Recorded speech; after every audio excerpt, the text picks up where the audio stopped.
Lunes 22 de octubre, bienvenidos. Esto es Acción 10 cara a cara con la noticia, edición matutina. Es un placer para nosotros iniciar la semana informándole. Jocelyn Medrano, buenos días. Buenos días, Yeltsin. Buen inicio de semana a ti, a todo el equipo y a usted que nos ve a esta hora diariamente. Gracias, como siempre, por estar con nosotros. Comenzamos con nuestras noticias. Con nada positivo, lamentablemente, un accidente de tránsito que dejó como saldo una mujer de 44 años fallecida y a su esposo con graves lesiones. Esto se registró en el sector de los semáforos de la entrada al barrio La Fuente. Les dejamos los detalles con Ronald Rodríguez Solís. La noche de este domingo, un terrible accidente se registró en los semáforos de la entrada a La Fuente que cobró la vida de una mujer de 44 años y dejó a su esposo con graves lesiones. El fatal suceso se registró cuando la pareja esperaba en su motocicleta el cambio de luz de los semáforos y un camión que era conducido por Danilo José Gómez, de 46 años, a gran velocidad los impactó hasta estrellarlos en una camioneta blanca que se encontraba adelante de los ocupantes de la moto. Producto del violento choque, la camioneta colisionó con otro rodante que estaba de primero en la fila. Flexionada, Carlos. Flexionada, ¿puedes flexionarla? Deme el número, deme, tranquilícese. La mujer fallecida fue identificada como Guayquiria Quijano González, de 44 años, y su compañero Carlos Manuel Pérez, de la misma edad. Este último fue trasladado de inmediato en una ambulancia al hospital Manolo Morales Peralta en estado delicado de salud.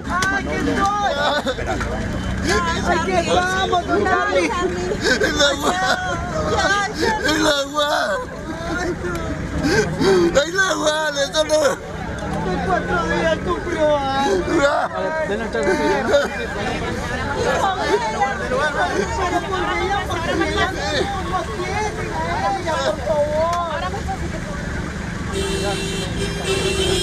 Pues el varón, pues más que todo contusiones, golpes, hermano, gracias a una fractura. Y iba para el hospital Manolo. ¿La muchacha falleció? Lamentablemente sí, hermano. Al lugar llegaron familiares de la víctima, quienes no podían creer la terrible tragedia. Familiar del accidentado. Familiar del accidentado, Familiar del accidentado. Vení, muchacha.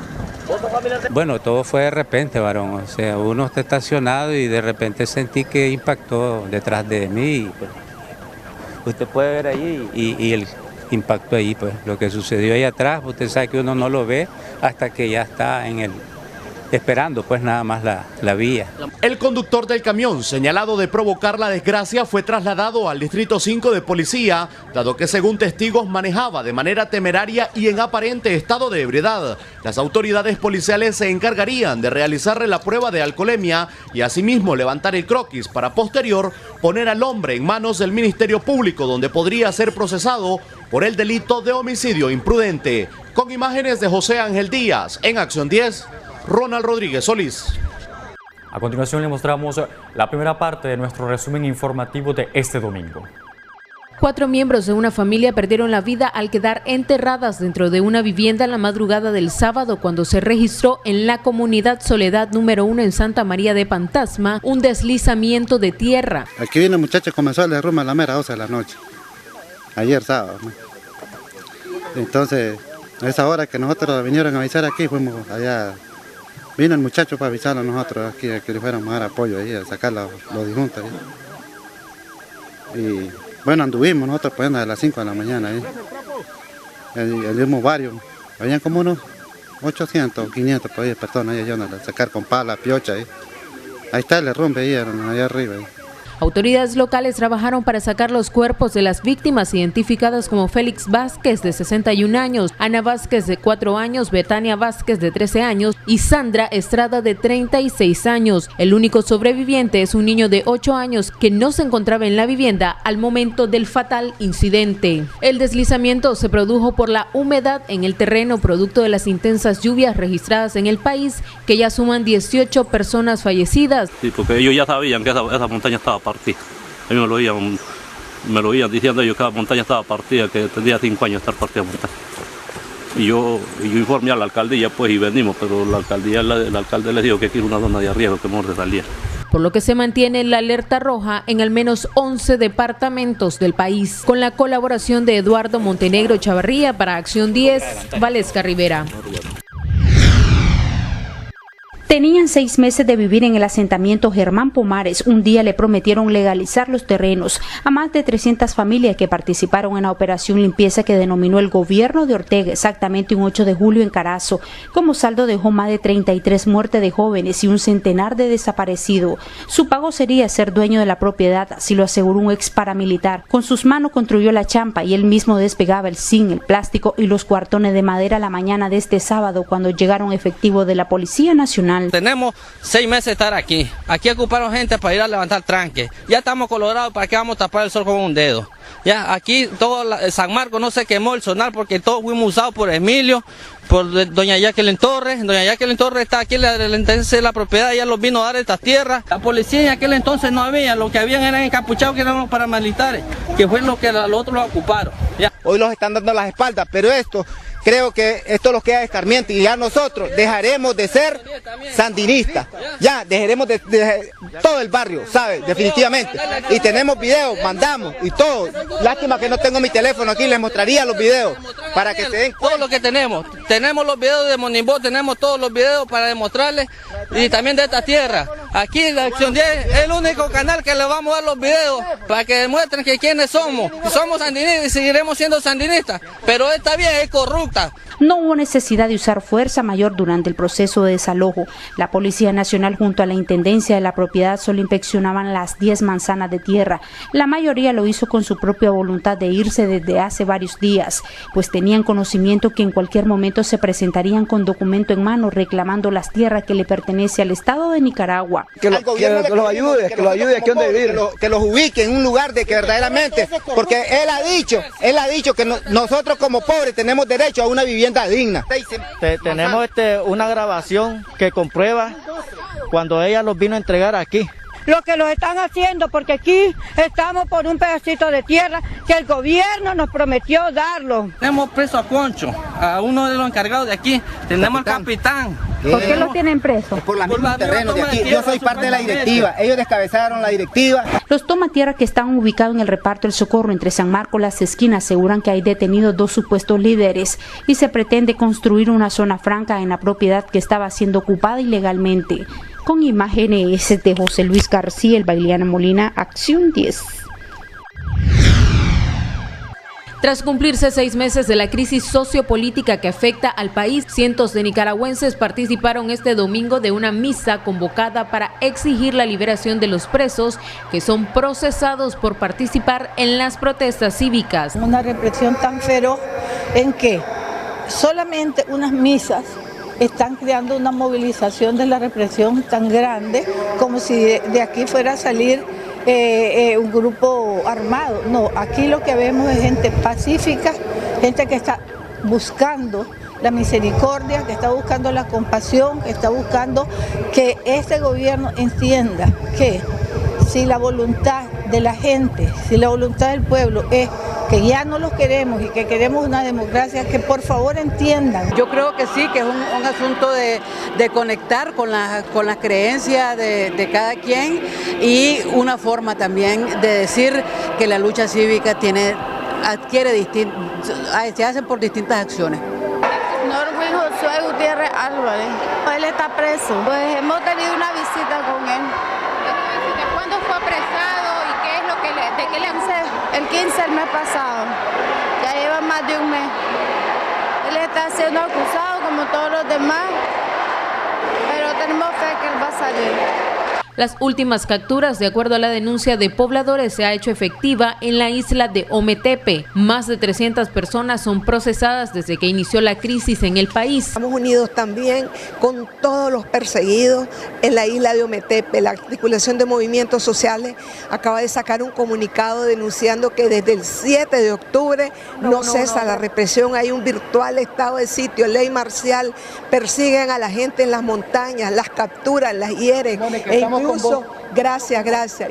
y estamos también denunciando que se han demostrado con imágenes que hay patrullas del ejército que están involucradas en esta persecución brutal a la gente de Ometepe, que solamente por el derecho de protestar y de participar en las marchas por la libertad de los presos políticos, por la libertad de Nicaragua y por la justicia. Entonces aquí estamos no solamente por mi hermano, sino que por todos los nicaragüenses que están sufriendo la represión. Al menos 10 han recibido sentencia y la mayor cantidad de ellos son acusados por terrorismo, un delito que aún no es aprobado por la Corte Suprema de Justicia. Con cámara de Lenín Castillo para Acción 10, Valesca Rivera. Tenemos al hermano policía. Acompáñenos, ¿Qué pasó? Solo acompáñenos, tranquilo. No se preocupe. Apaga eso, sí.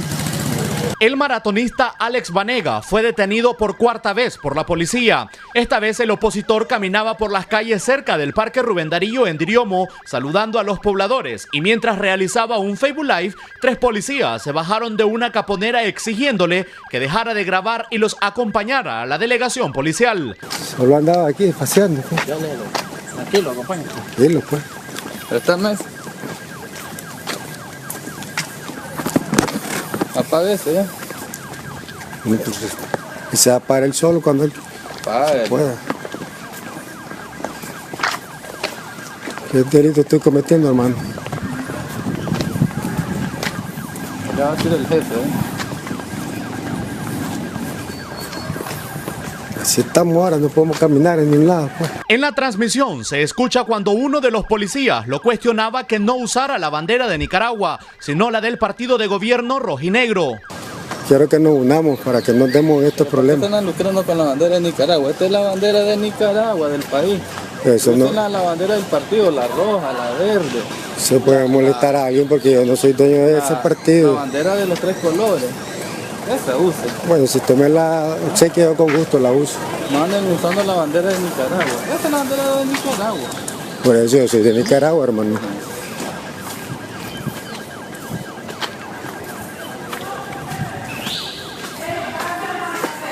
No.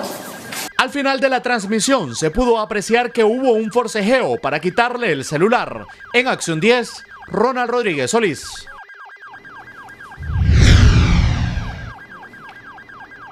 Momento de hacer una pausa comercial en Acción 10 en la mañana. Volvemos para informarle.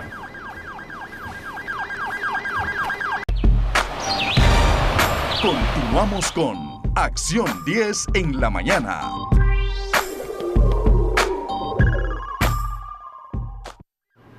Grato es que usted continúe con nosotros en este inicio de semana, ya día lunes 22 de octubre del año 2018. Vamos a presentarles a ustedes la segunda parte del bloque de noticias de fin de semana. Durante la misa dominical celebrada en la Catedral de Managua, el cardenal Leopoldo Brenes aseguró que la posible aplicación del artículo 20 de la Carta Interamericana al Estado de Nicaragua es una advertencia para el gobierno de nuestro país. Mire, yo pienso que eso es una campanada, para el gobierno y para todo Nicaragua, porque eso sin duda alguna va a afectar toda la acción política, la acción económica. Entonces yo creo que eso, estaba pensando yo en una frase del Papa Francisco, en determinadas situaciones dice, guardar silencio para poder escuchar bien, meditar, reflexionar, discernir y actuar, ¿verdad? Yo creo que esas son una campanada que se nos está dando a nivel de Nicaragua, en cuestión de poder escuchar, poder discernir y poder buscar los mejores cauces para construir el país dentro de una cultura de paz y por todo el ambiente que hay, pues. Por su parte, líderes religiosos como Leopoldo Brenes y Monseñor Silvio Báez destacan que los gobernantes actuales se han aferrado al poder. En la vida de nosotros los hombres a veces no entendemos que un poder que se nos da es en vista del servicio. Todos ustedes conocen aquel dicho, es lo peor poner a un indio a repartir chicha. Ser servidores unos de otros, no servirnos de la gente, sino estar atentos a su necesidad. Esta es nuestra grandeza. Asimismo, señalan que las autoridades deben reflexionar sobre las sanciones que serán emitidas de continuar las violaciones a los derechos humanos. Ante la posibilidad de la negociación de una amnistía, líderes de la Iglesia Católica y miembros de la Unidad Azul y Blanco destacan que la aplicación de la misma es inaceptable. Eso no puede hacer. Lo que se debe hacer es resarcir a todas las víctimas, tanto las personas que fueron asesinadas como las personas que están injustamente presas y que nunca debieron estar presas. O sea, sus nombres deben ser dignificados y reconocidos por la sociedad de Nicaragua, no a través de una amnistía, sino de una nulidad absoluta de esos juicios.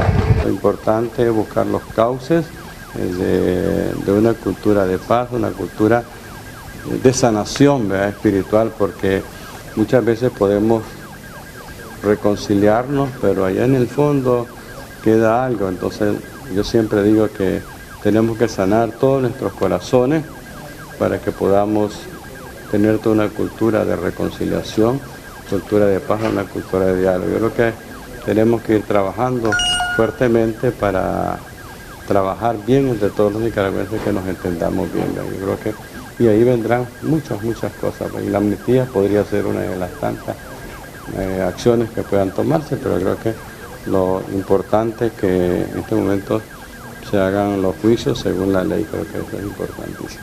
Azalia Solís, miembro de la Unidad Azul y Blanco, destaca que los asesinatos, violaciones sexuales y torturas deberán ser judicializados. Llaman asimismo al gobierno a reflexionar y retomar la vía del diálogo. Mira, el gobierno ha sido bastante irresponsable en estos 6 meses. En estos 6 meses han habido montones de voces nacionales e internacionales que le han llamado al orden. Y yo creo que lo que pasó el viernes en el Consejo Permanente es un enorme alerta que el gobierno debería de hacer caso, y las personas que aún están en el entorno del gobierno y que tienen algunas capacidades que les escuchen deberían de plantearlo, porque esto es una situación muy peligrosa para la sociedad nicaragüense en el presente y el futuro, que se aplique la Carta Democrática, ¿verdad?, que nos coloca al país prácticamente en un estado paria. Con imágenes de Lenín Castillo para Acción 10, Valesca Rivera. Más de 2.000 hondureños han decidido abandonar su travesía y retornar a su país tras el ingreso violento al país mexicano, así lo informó la vicecanciller de Honduras, Nelly Jerez. Las autoridades de Guatemala y Honduras han dispuesto centros móviles de atención a los migrantes que de forma voluntaria decidieron regresar a su país de origen. Por ello, se implementó el plan denominado Regreso Seguro. Mientras tanto, la Secretaría de Relaciones Exteriores de México informó que hasta este sábado permanecían en la frontera de Aguascalientes entre Guatemala y México al menos 4.000 migrantes centroamericanos. El presidente Donald Trump mantiene los esfuerzos para detener la avalancha de migrantes. En sus últimos tweets destacó que ningún migrante podría ingresar a Estados Unidos sin antes haber solicitado asilo en México, y mencionó que las caravanas son una vergüenza para el Partido Demócrata e instó a cambiar las leyes migratorias de forma inmediata. Para Acción 10, Valesca Rivera. En el kilómetro 12 de la carretera a Masaya, un motociclista de nombre William de Jesús Laguna, de 38 años, sufrió múltiples fracturas en diversas partes de su cuerpo y heridas en el rostro, tras estrellarse en la parte trasera de este carro color rojo, conducido por la ciudadana Greinelly Silva, de 20 años. Yo venía detrás de él y venía a una velocidad más o menos considerable, pero la muchacha se detuvo porque está un perro muerto en la calle y ya para él fue imposible detenerse. Solo escuché el golpe. ¿La conductora del vehículo frenó de manera repentina? Bueno, no de manera repentina. Ella vio el perro que estaba muerto y se detuvo. Pero él venía más o menos como a 70, 80 kilómetros por hora y ya fue difícil detenerse. La conductora del automóvil relató que el hombre se estrelló cuando ella bajó la velocidad del vehículo para evitar pasarle a un perro que estaba muerto sobre el pavimento. Venía deteniéndome, venía bajando de velocidad y en eso sentimos el golpe que él venía y nos dio. Si puede ver, fue en una esquina que dio. Al parecer venía a bastante velocidad o venía tomado, no sé. ¿No guardó su distancia? No guardó su distancia porque yo me venía deteniendo desde donde viene el bus ahorita. Y al golpe nos trasladó hasta acá, hasta la mitad del camino de viaje. El hombre de 38 años regresaba de su centro de trabajo. Fue estabilizado por trabajadores del Ministerio de Salud, quienes lo trasladaron a un hospital. La policía de tránsito se encargaría de realizar las investigaciones. La mañana de este domingo, las presas políticas que se encuentran en la cárcel La Esperanza enviaron una carta con urgencia donde dicen que Brenda Muñoz, de 46 años, detenida desde el pasado 15 de julio durante las protestas antigubernamentales, se encuentra muy mal de salud, quien padece de cáncer hepático en estado terminal, y aseguran que no recibe atención médica. Las prisioneras políticas somos víctimas de constante represión por parte de este gobierno genocida. Sin embargo, queremos en estos momentos que concentren toda su atención y apoyo a Brenda Muñoz, señala la carta. Las privadas de libertad denuncian que Muñoz ha sufrido crisis y se encuentra delicada de salud. Sin embargo, el sistema penitenciario se ha mostrado negligente e inhumano. En Acción 10, Ronald Rodríguez Solís. En el interior de esta vivienda ubicada en Villa Libertad, fue encontrado el cuerpo sin vida del ciudadano Luis Francisco Jiménez, de 74 años de edad. Aparentemente el anciano falleció por muerte natural. Los vecinos dieron parte a las autoridades después que sintieron un hedor que emanaba de la casa que, según testigos, le cuidaba a una prima que vive en Estados Unidos. Bueno, yo lo miré la última vez hace como 18 días. Y vamos a cobrar la pensión. Desde ese día yo lo miré bien delgadito, pero nos montamos en el bus, yo iba de la esquina hacia el sur. Y cuando yo los hermanos de él me vinieron a buscar a la casa para que retirar el dinero que a él le ponen para pagar los gastos y el pago de él. Y ahí resulta que me vinieron a buscar 3 veces, vinieron a las 5 de la mañana. Y total que vine yo a estarle pegando grito y golpeando con una piedra, y la señora de enfrente vino con el marido. Y me dijo que qué pasa, no sé, y que usted es él, me es mi cuñado. Pero hasta la fecha pues no sabía, hasta ahorita que me dieron a avisar ellos mismos. No, lo único que estaba bien delgadito, él era recio. La Policía Nacional realiza las investigaciones de la muerte del hombre que aparentemente vivía solo, para descartar mano criminal. Se mantenía solo adentro. Nosotros pues como solo estamos de noche, ya solo en la madrugada a él lo mirábamos regando. Ya a las 3:30, ya a las 4 eso estaba regado. ¿Vivía solo él ahí? Solo ahí, un señor bajito, pelito blanco. Medicina Legal llegó al lugar para retirar el cuerpo del ciudadano. Durante el tiempo que este medio de comunicación permaneció en el sitio, no llegó ningún familiar, pese a que los vecinos llamaron a sus hijos. Con imágenes de Erasmo Hernández, en Acción 10, Jocelyn Rojas. Vamos a hacer una brevísima pausa comercial, pero enseguida regresamos con más aquí en Acción 10 en la mañana.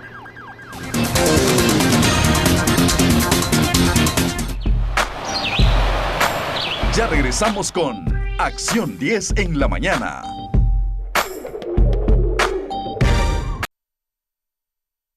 Entregar 10 recargas electrónicas a las primeras 10 personas que su número inicie con el dígito número 7. Si tu número inicia con el dígito número 7, márcame ya, asterisco 2202, asterisco 2202, completamente gratis, ponete las pilas. Lunes, inicio de semana, recargas de 1000 córdobas, marcándome ya el asterisco 2202, asterisco 2202. Seguimos con más noticias en Acción 10 en la mañana, y es que un motociclista resultó lesionado al impactar contra otro vehículo en el sector del Memorial Sandino. Vamos a ver los detalles de este y otros hechos en Noticias Nocturnas con Ronald Rodríguez Solís. Un motociclista de identidad desconocida resultó gravemente lesionado al impactar con otro vehículo liviano cuando circulaban de los semáforos del Memorial Sandino 3 cuadras arriba en la pista suburbana. El otro conductor involucrado, que resultó con lesiones menores, evitó referirse al percance. Sin embargo, un ciudadano ajeno al incidente se presentó al lugar para impedir el trabajo periodístico por evidentes motivos políticos. Bueno, comentanos cómo fue que pasó el accidente. No, nada que decir. Bien, incompetencia. No brindes declaración hoy. Ni una palabra a la Canal 10, por favor. Ni una palabra a Canal 10.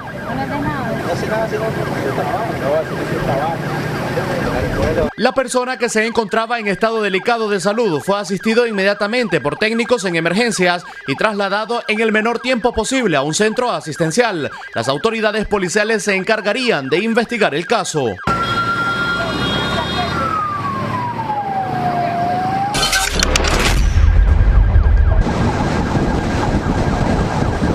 En una ambulancia de Cruz Roja nicaragüense llegó a salas de emergencias del Hospital Manolo Morales Peralta el motociclista José Solís Parajón, de 35 años, al presentar múltiples golpes en su cuerpo cuando fue impactado por este taxi en las cercanías de la rotonda Cristo Rey.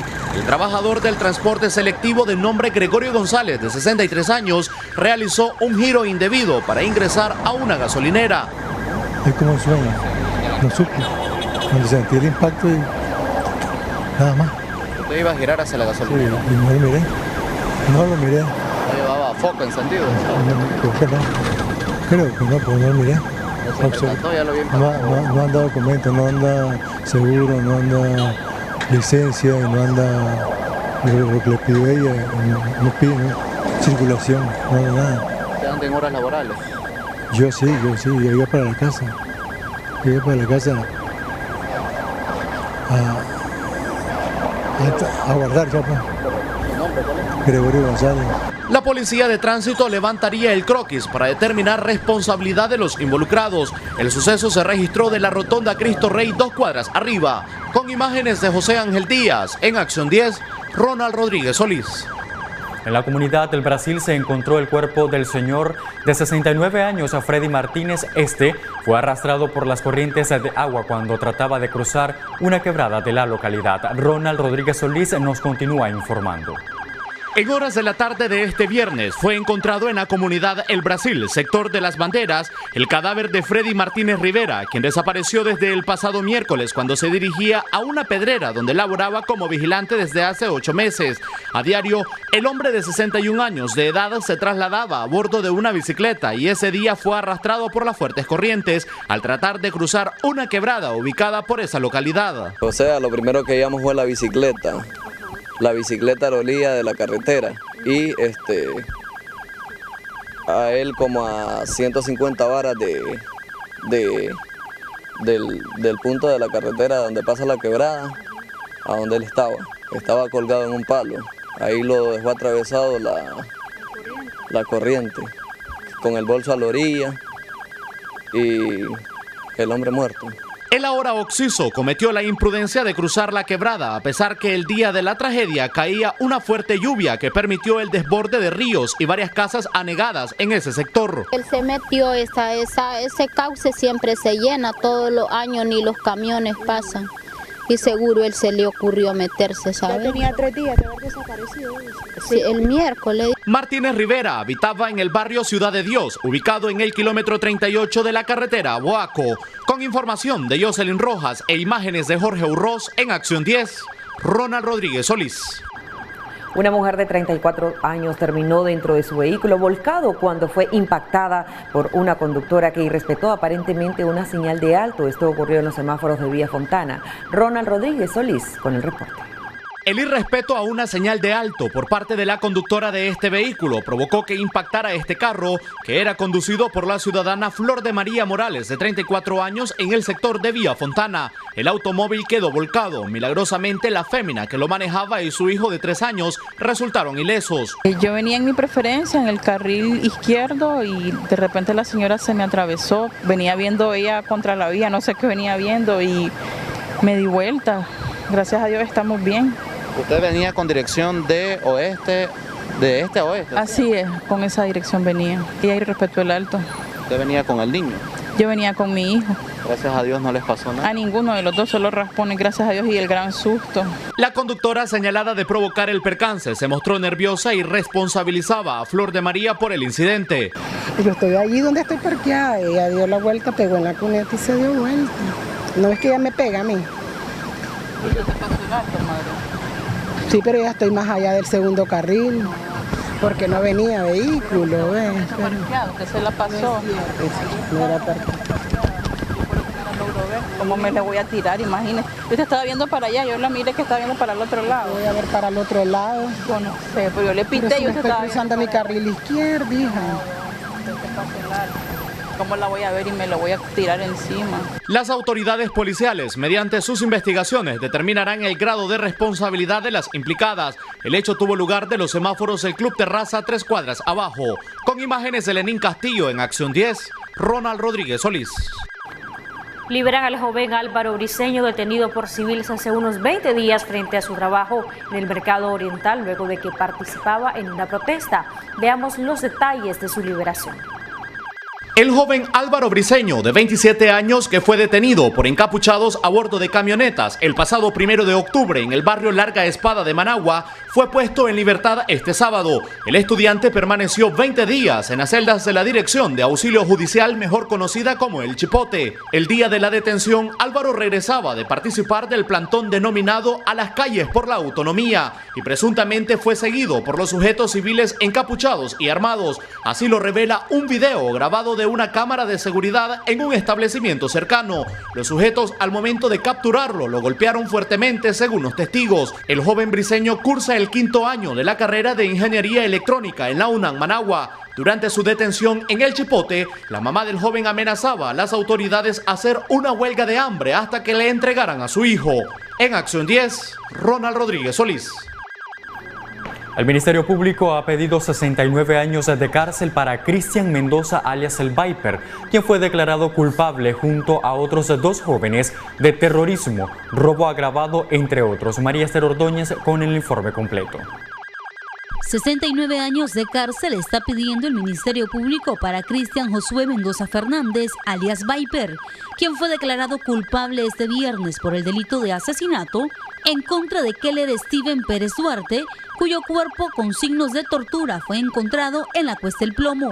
Junto al Viper fueron declarados culpables también Alejandro Arauz Cáceres y Emmanuel Larga Espada, a quienes la Fiscalía los acusa de terrorismo, robo agravado, crimen organizado y secuestro. Durante la celebración del juicio oral y público que se llevó a puerta cerrada para los periodistas de medios independientes en contra de los implicados, el Viper señaló a Félix Maradiaga, director del Instituto de Estudios Estratégicos y Políticas Públicas, al igual que a otras personas, de ser presuntos financieros de las protestas antigubernamentales que iniciaron el pasado 18 de abril, en el caso específico del apoyo de la toma de la Universidad Politécnica, donde Viper llegó asegurando que daría su respaldo a los estudiantes. El titular del Juzgado Noveno, Distrito Penal de Juicio de Managua, Edgar Altamirano, será quien dé a conocer en los próximos días la pena que deberán pagar los ya declarados culpables y para quienes la Fiscalía solicitó 26 años de cárcel por terrorismo, 27 años por asesinato, 5 por robo agravado, 3 por posesión de drogas, 6 por crimen organizado y 2 años por secuestro. María Esther Ordóñez, Acción 10. Luego de cumplirse 6 meses de crisis en Nicaragua, representantes de la Cámara de Turismo expresan su preocupación por la suspensión de 24 vuelos que anualmente trasladaban a unas 3.000 turistas para esta época del año. Ronald Rodríguez Solís nos informa.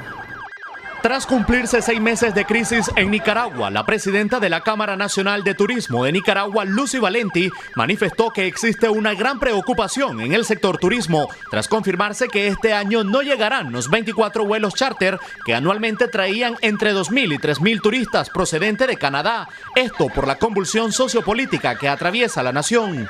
Son 24 vuelos que representan aproximadamente unos 3.000 turistas canadienses, en su gran mayoría, que no van a llegar a Nicaragua, ¿verdad? Debido a que los vuelos han sido suspendidos. Entonces esto afecta grandemente a los pequeños empresarios de Managua, particularmente en Managua, obviamente Montelimar, Managua, Granada. Valenti aseguró que los visitantes permanecían entre 10 y 15 días en Nicaragua en temporadas altas, que van desde diciembre hasta marzo, quienes tomaban entre 1.800 y 2.800 tours a 8 destinos turísticos y le inyectaban a la economía un promedio de $3 millones. Se calcula que alrededor de probablemente unos 3 millones de dólares. Las reservas no pudieron aumentar para la venta de estos paquetes y por tanto con la renovación de esa advertencia, pues la empresa canadiense decidió más bien suspender la operación para esta temporada. El sector turístico se ha visto seriamente afectado por la crisis sociopolítica que enfrenta el país desde el pasado 18 de abril a raíz de la represión y masacre contra los manifestantes que no están de acuerdo con el gobierno de Ortega y Murillo. En Acción 10, Ronald Rodríguez Solís. Y por su extraordinaria labor en tiempos de crisis, la prensa independiente de Nicaragua recibió el galardón otorgado por la Sociedad Interamericana de Prensa. María Esther Ordóñez nos cuenta más. La Sociedad Interamericana de Prensa hizo oficial la entrega del Premio Libertad de Prensa 2018 a los periodistas independientes de Nicaragua. El director de 100% Noticias, Miguel Mora, recibió el premio en representación del periodismo independiente de nuestro país. Él además tuvo la oportunidad de exponer parte de lo que ha ocurrido en Nicaragua desde el pasado 18 de abril. Pero particularmente el de Nicaragua me corresponde a mí representar a mis colegas que este año han sido honrados por la Sociedad Interamericana de Prensa con el Gran Premio a la Libertad de Prensa. Por el simple hecho de informar, nosotros no hicimos periodismo investigativo, simplemente tuvimos que tener la decisión o tomar la decisión de informar. El problema es que frente a una dictadura, a la hora de informar que están matando a la población, toda dictadura va contra el mensajero. No quiere que esto se sepa, ellos quieren tener el control. Y así hemos tenido a periodistas asesinados en pleno uso de transmisiones de su profesión. El periodista Ángel Gaona, nicaragüense, cayó prácticamente cuando estábamos haciendo una transmisión en vivo, baleado por paramilitares progubernamentales. Hemos tenido periodistas heridos, asediados, han atacado a canales de televisión, han censurado a canales de televisión. La Asamblea de la Sociedad Interamericana de Prensa se celebró en Salta, Argentina. El organismo dio a conocer el pasado mes de septiembre en su página web a través de un comunicado en el que se leía que extendería este premio a la prensa independiente nicaragüense por haber afrontado con valentía las presiones, la intimidación y el acoso, sin desmayar en su denuncia rigurosa de la violación de los derechos humanos y la violencia indiscriminada del régimen de Daniel Ortega. María Esther Ordóñez, Acción 10.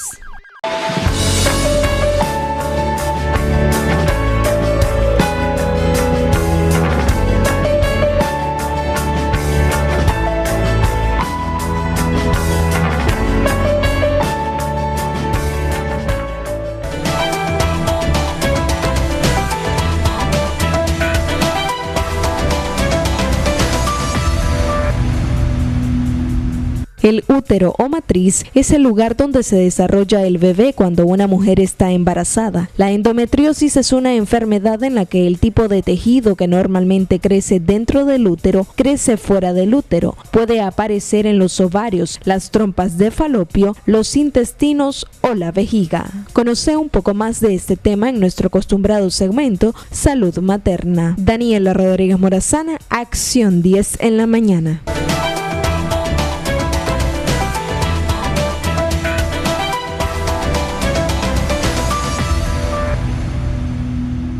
Estamos listos para abordar este tema con nuestro experto, el doctor Bismar Somarriba, de Clínica Materno-Infantil Alba. Doctor, buenos días, bienvenido a Acción 10 en la mañana.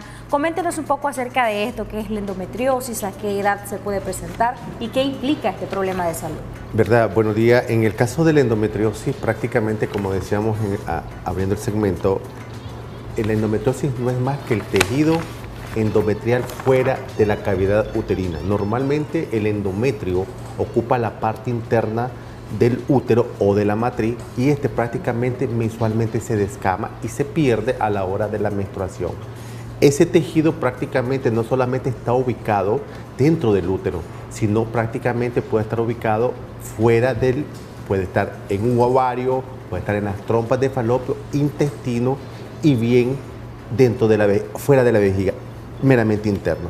Entonces prácticamente eso viene a complicar y prácticamente se presenta desde la misma edad reproductiva, es decir, hay niñas que comienzan a presentar algunas alteraciones y prácticamente en el tiempo vamos viendo que el síntoma o los síntomas que pueden estar teniendo se debe a una endometriosis. ¿Y por qué ocurre esto, doctor? Antes de que entremos a la parte de los síntomas. Normalmente, fíjate que se han especulado un montón de acontecimios, pero uno de los tantos que más se acierta es porque hay un rebosamiento a la hora que la mujer va a menstruar, el cuello del útero está un poco cerrado porque prácticamente no ha tenido bebé esta mujer y más aquellas que son vírgenes, Recuerden que nada que ver, sí, el no tener hijos con ser virgen, pero una mujer que aunque no haya tenido bebé, el cuello de la matriz está un poco cerrado, por normal, porque es la fisiología, anatomía del mismo, la fuerza de sangre que probablemente va a expulsar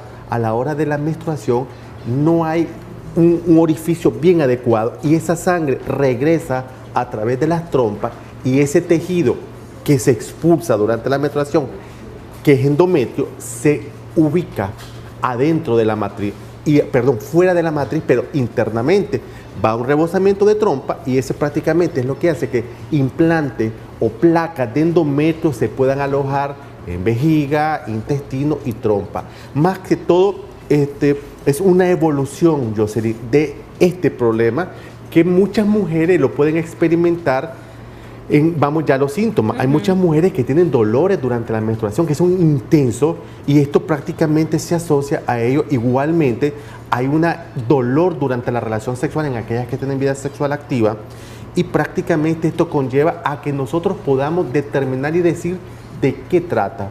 Una vez que nosotros hacemos a través de un ultrasonido, muchas veces nosotros podemos estar diciendo que puede ser cualquier causa de los dolores menstruales, porque esos dolores son bien intensos, pero pueden ir de leve a moderado. Por eso nosotros siempre tenemos que descartar la posibilidad que se trate de una endometriosis. ¿Qué tan complejo, doctor, es el diagnóstico? Y hablemos del caso, por ejemplo, de una mujer que no ha tenido vida sexual activa nunca, que es virgen. ¿Se puede complicar un poco ese diagnóstico o el ultrasonido tiene que ser transvaginal? Fíjate que no. Normalmente cuando nosotros, fíjate que te voy a decir algo, a veces la endometriosis pueden ser hallazgos. Nosotros podemos estar sospechando en una mujer virgen que puede tratarse de una endometriosis, no necesariamente tiene que ser vía endovaginal. A veces hacemos el estudio laparoscópico. El laparoscopia, recuerden que es un estudio que se hace a través de una camarita que se mete por debajo del ombligo, pero claro, eso bajo una cirugía, que ya es una cirugía mayor, y a la hora de hacerlo evaluamos, y es una laparoscopía diagnóstica. Miramos a través de la cámara y se mira que hay implante y placa extremadamente extensa en la zona donde decía vejiga, ovario, intestino y prácticamente donde se desarrolla el bebé cuando una mujer está embarazada. La endometriosis es que se te puede tener este problema. Ahora, en la mujer no virgen, pues ahí es donde tenemos la complicación que a través de ese estudio, y hay otro caso también, la mujer ya no virgen, que prácticamente lo que conlleva a que no puede salir embarazada y se asocia a los dolores intensos, irregularidad menstrual, o no tal vez que no va a provocar los sangrados, sino en el sangrado, digamos, que no se va a extender ni va a provocar más días de sangrado, simplemente son aquellas mujeres que andan sangrando así, espontáneamente, y no está dentro de su periodo menstrual. Hay que sospechar de una endometriosis. Ok, tenemos una llamada. Buenos días, gracias por llamarnos. Buenos días. Buenos días, bienvenida, amiga televidente. ¿Cuál es su consulta? Quería ver si me podían regalar una consulta. Claro que sí, con todo gusto. Por favor, regálenos sus datos al interno. No le captamos muy bien la comunicación, pero sí regálenos sus datos para que el doctor Pismar Somarriba pueda evaluar su caso. Doctor, vayámonos a qué tan complicado puede ser este problema de salud en las mujeres, porque a veces yo escucho mujeres que tienen dolores tremendamente fuertes que ni los analgésicos se los quitan. Muchas veces, esos dolores generalmente, Jocelyn, y quiero que le paren mucha mente a las personas que nos están escuchando y no están tal vez, porque están bañando, solo no nos están viendo por televisión, sino nos escuchan. Lo único que les quiero decir es de que sí, son intensos y se presentan durante la menstruación. ¿Por qué? Porque en ese momento que va a sangrar la matriz, también sangra la otra zona donde está la presencia de las placas endometriales.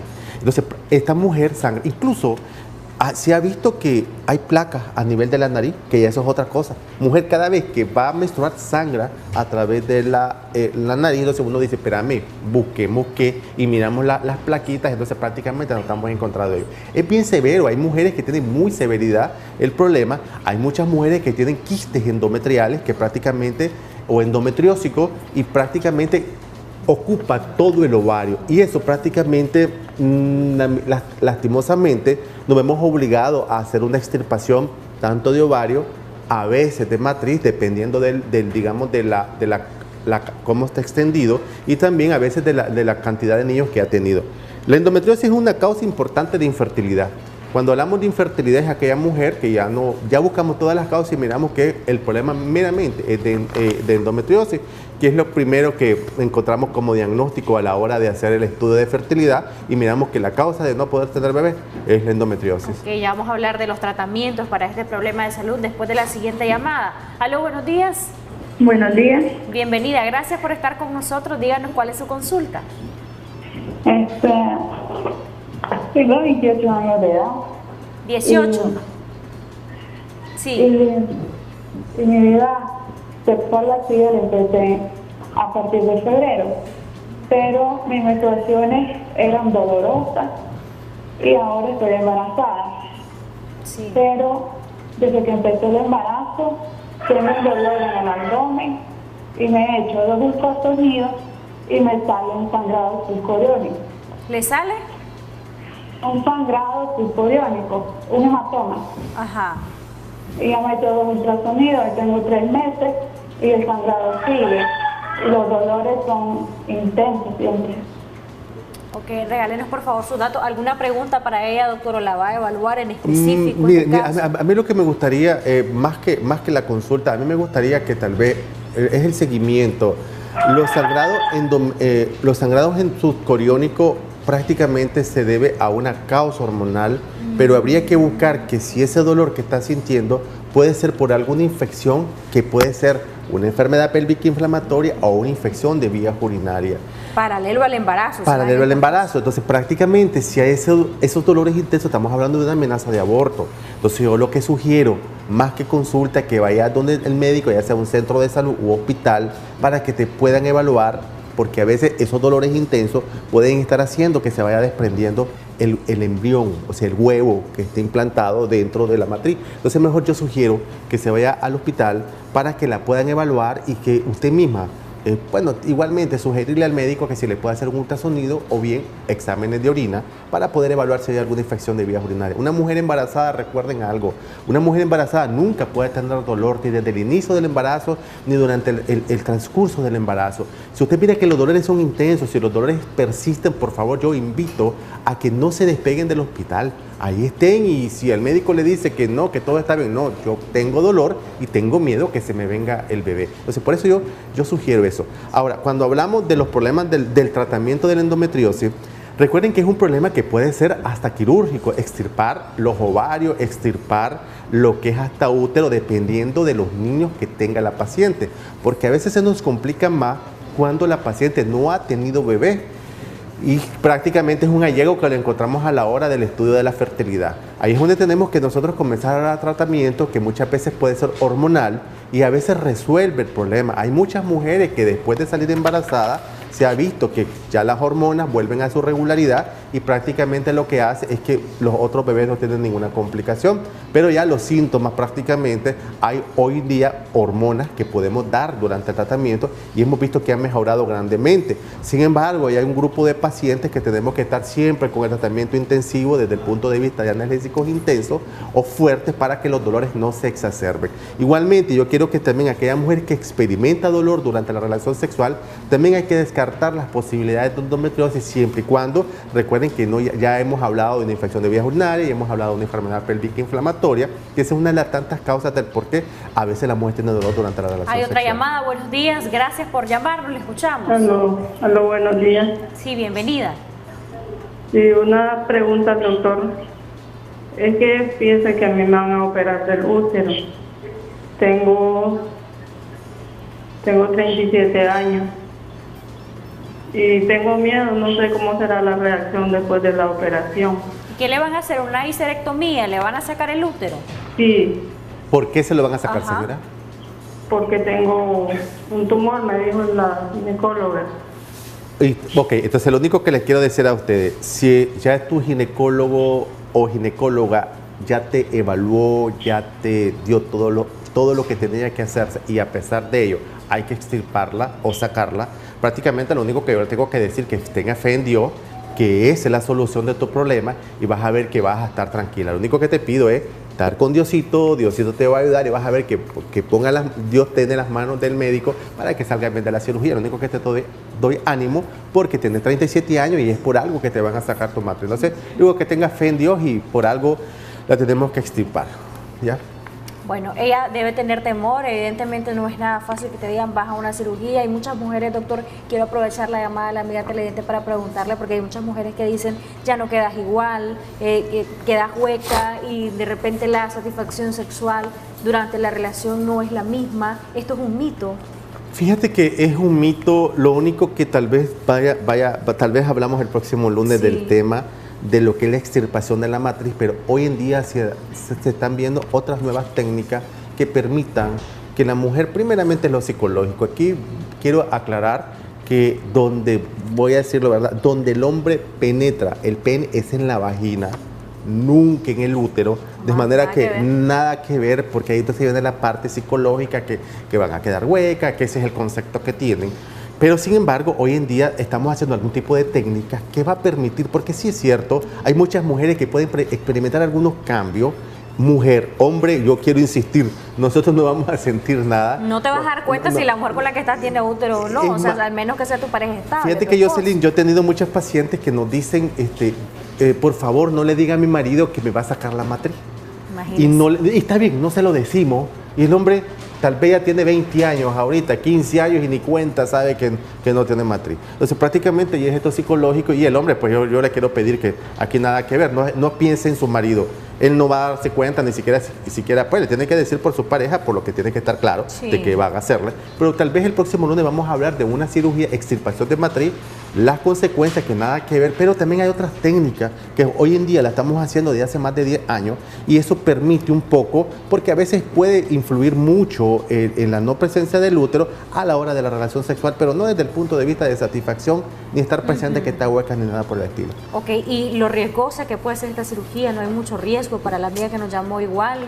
Lo único es joven, tiene 37 años. Mira, lo único que les quiero decir, si tiene 37 años y ya contemplaron que es la única forma, pues lo único que le tengo que decir es que la someta. Pero igual, cualquier cirugía, y yo quiero hacer hincapié, cualquier cirugía es un riesgo, hasta sacar un uñero, porque podemos aplicar anestesia y esa anestesia puede entrar en un vasito y prácticamente, por muy pequeño que sea, y la anestesia entró y prácticamente le pudo provocar un paro cardíaco. Entonces recuerden, cualquier cirugía es un riesgo, cualquiera, Jocelyn, cualquiera, desde la muy pequeña hasta muy grande, pero lo único que les digo es que si estamos con Diosito, Diosito nos va a proteger, nos va a ayudar y las manos de Dios siempre están con nosotros, igual que el médico. Recuerden que nosotros queremos ayudarles a ustedes, nunca querer hacer algo malo y es nuestra función aquí en el mundo, que somos médicos, nosotros es nuestra función ayudarles a ustedes, protegerles su salud y prácticamente Diosito opera con nosotros. Así es, y que se prepare, que siga todas las indicaciones del médico, nuestra amiga televidente, y hay que orar mucho a Dios para que todo pueda salir bien. Ya para concluir, doctor, en el tratamiento de la endometriosis, ¿cuánto puede durar? ¿Se puede superar por completo este problema? ¿De qué depende? Mira, a veces hay mujeres que a veces tienen solamente tumores endometriósicos, a la hora de la cirugía los podemos extirpar y solucionamos el problema. El detalle va a estar cuando la endometriosis son placas extensas que pueden estar ubicadas en intestino, que pueden estar ubicadas en vejiga, en ovario y afuera de la matriz. Entonces, digamos en el cuerpo del útero. Ahí se complica más porque no podemos hacer nada de extirpar. Hoy en día existen hormonas que nos pueden ayudar a llevar bien el problema y la infertilidad, pues ahí tenemos que buscarla y buscando cómo ayudar con la infertilidad, pero a veces se hace imposible que la mujer pueda salir embarazada. Sin embargo, bueno, Diosito es el que nos ayuda en esto, Él está siempre con nosotros y recuerda que la fe en Dios siempre va adelante. Entre más pronto sea el diagnóstico, más rápido recibe el tratamiento, mejor pronóstico. Así es, definitivamente. En pantalla los números de teléfono de Clínica Materno Infantil Alpa. Gracias, doctor, por su compañía. Como todos los lunes, nos quedamos pendientes para el lunes con el tema de la extirpación del útero o histerectomía. Nos vamos a continuación en este día lunes a ver qué hay en cartelera en el cine con Daniela Rodríguez Morazán.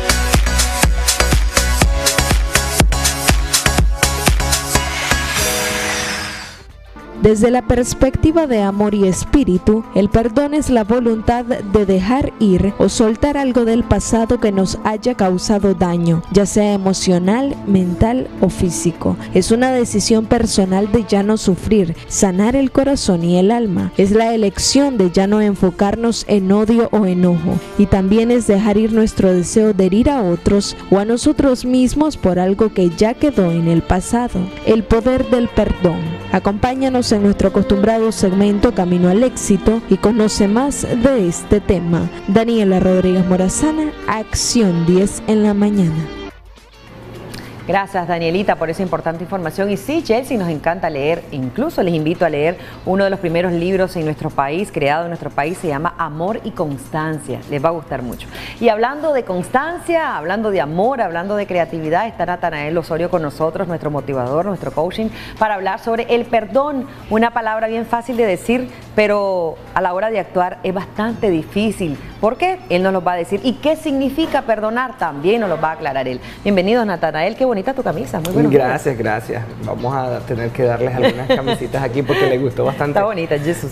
Sí, Jesús dice que el que lo busca de manera constante y realmente apasionada, pues va a tener lo que siempre ha querido, porque Dios es nuestro todo, ¿no? El perdón, hablando de Dios, que es el máximo perdonador de la historia. Primero me preguntaste que qué significa perdón.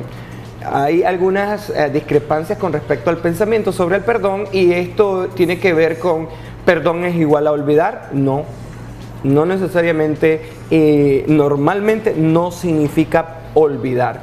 Significa recordar algo, todo lo contrario, es recordar algo con paz, sin resentimiento, sin no digamos dolor, porque a veces todavía hay algunas cosas que te siguen doliendo. Se muere con ese dolor. Sí, porque perdiste a alguien, o sea, el dolor tal vez posiblemente no te lo quita, pero sí paz. Uno va a tener paz y va a decir de que no tiene un conflicto interno producto de no poder perdonar o producto de tener a alguien agarrado, porque cuando nosotros no perdonamos a alguien lo andamos cargando, y eso hay que tenerlo muy en claro, y por eso es que todos los televidentes que hoy nos están viendo y escuchando tienen que entender que el perdón es una liberación, nos libera el alma, digamos que es uno de las vitaminas o de las medicinas del alma más poderosas, porque nosotros podemos sanar nuestra alma, nuestro espíritu y aún nuestro cuerpo,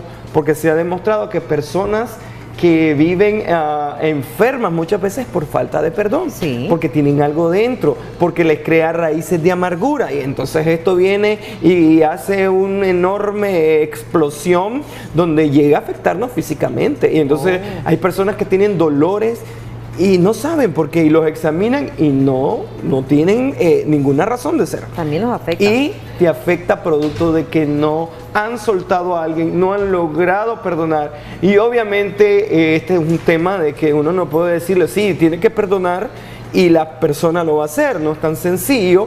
Pero sí los invitamos a todos a que comiencen a considerar por su salud, por su bienestar, el perdonar a aquella persona que usted tiene agarrado. ¿Qué poder encontramos en ese perdón, Natanael? El poder que encontramos en el perdón es la libertad.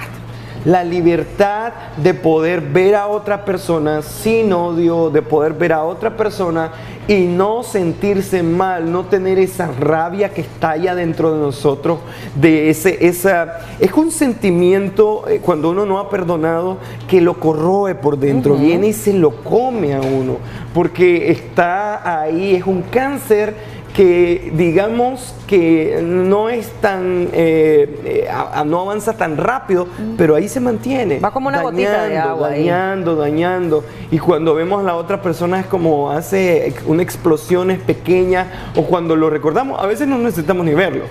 Estamos y de pronto lo comenzamos a recordar y ahí está. Explotamos. Ese es el problema con el perdón, porque no nos deja vivir una vida tranquila, en paz. Entonces cuando estamos solos, cuando nos recostamos en la cama, venimos y viene el pensamiento y nos hace hasta perder el sueño. Wow, tenemos una llamada en este momento. Muy buenos días. Adelante, le escuchamos con mucho gusto. Buenos días.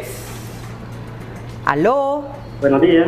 Bienvenido, caballero, le escuchamos. Natanael, Olvin, ¿cómo están? Bien, gracias a Dios, buenos días. Hola, mucho gusto. Oíme, Natanael, admiro, ¿verdad? Este tipo de temas que tienen ahorita y la verdad, pues yo tengo una opinión muy particular, ¿verdad? Compártala. El asunto es que perdonar es, dice, sacar toda la basura que alguien nos dejó adentro. Sí.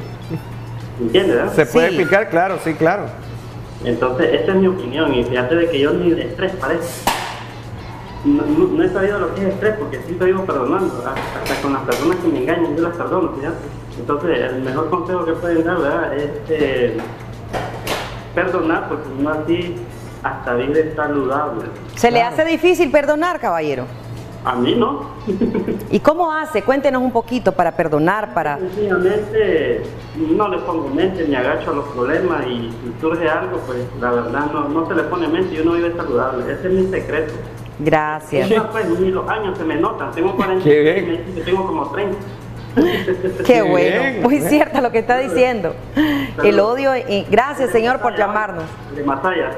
Gracias. Masaya, gracias por llamarnos. Ve, estamos hablando de Masaya, ¿verdad? Sí, una ciudad claro. extraordinaria. Gracias, don Silvio, por esa recomendación. Yo creo que a veces hablamos de perdonar, que el perdón es bonito, pero cuando lo hemos experimentado y hemos tenido la necesidad, qué tan difícil es tomar siquiera la decisión de perdonar a alguien. Desde ahí empieza. Dame un tips, o a nuestros amigos televidentes también, el paso a paso de un perdón. Bueno, primero uno debe de entender que es para nuestro bien. Eso es lo primero. Yo creo que nos ayuda un montón porque cuando comenzamos a saber o entender de que esto no es para alguien más, no, es que él no se lo merece que yo lo perdone. No se lo merece él, usted se lo merece porque usted es la persona que va a salir mayor beneficiada cuando perdone. Segundo, usted tiene que comenzar a pensar de la manera de que esto es una liberación, de que usted va a lograr tener un beneficio adicional, de que usted va a poder tener salud, de que usted va a poder tener una vida más tranquila, como lo decía el televidente, que va a poder estar más saludable. Es cierto, una persona que perdona fácilmente anda mucho menos cargada, duerme más tranquilo, su cuerpo no anda dañado con este tipo de pensamientos porque son pensamientos dañinos. ¿Qué otra forma o cómo podría uno comenzar a perdonar? Bueno, primero, entender que todos nos equivocamos. Sí. Porque eso es un problema. Es que se equivocó conmigo, pero usted también. Sí, no somos perfectos. Eso, o sea, claro, usted también se equivoca, usted también hace algunas trastadas, como diríamos los nicaragüenses, pero a nosotros nos encanta que nos perdonen. Pero nosotros perdonar, entonces, mire qué interesante, el Padre Nuestro dice, perdona nuestras ofensas como nosotros perdonamos a los que nos ofenden. Entonces, es interesante cómo le pedimos a Dios que nos perdone porque nosotros también perdonamos a los demás. Entonces, esta es una forma sencilla.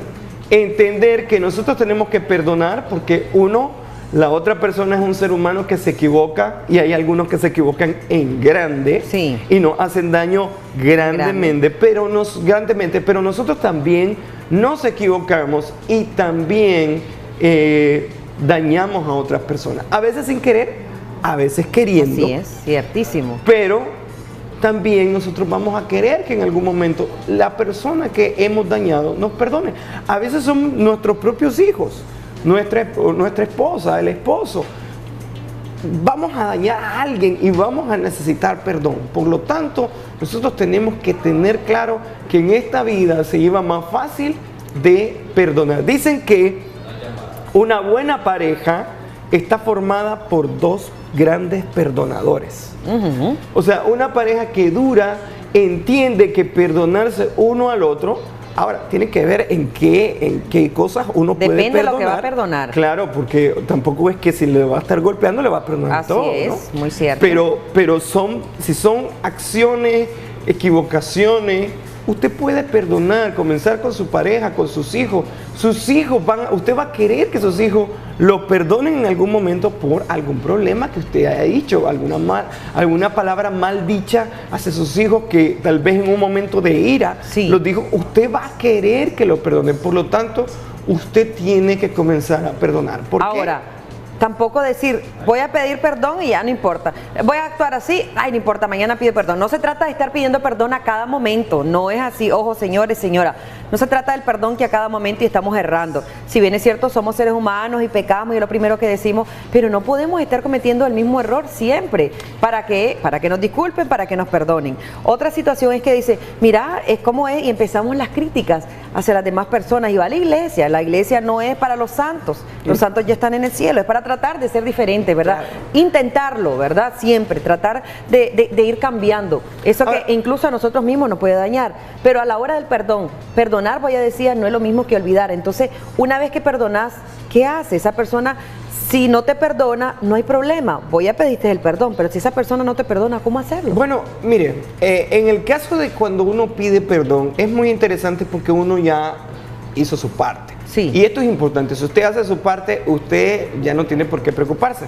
Ahora, esto sí tiene que estar muy claro en lo que vos me dijiste acerca de no volverlo a hacer. El perdón va amarrado de una palabra muy interesante, la palabra se llama arrepentimiento. O sea que uno pide perdón, pero también lo pide arrepentido.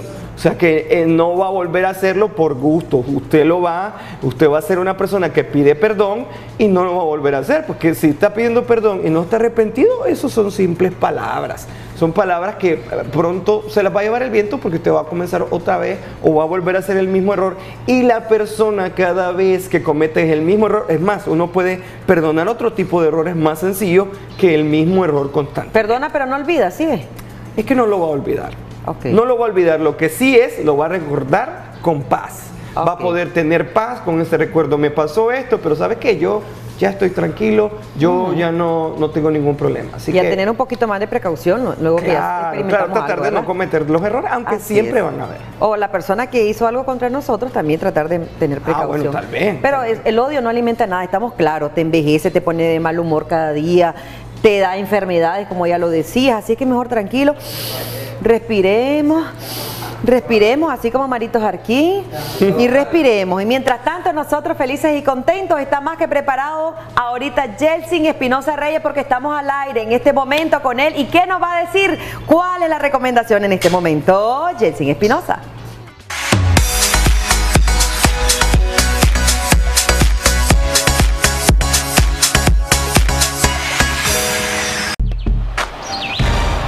Continuamos con Acción 10 en la mañana.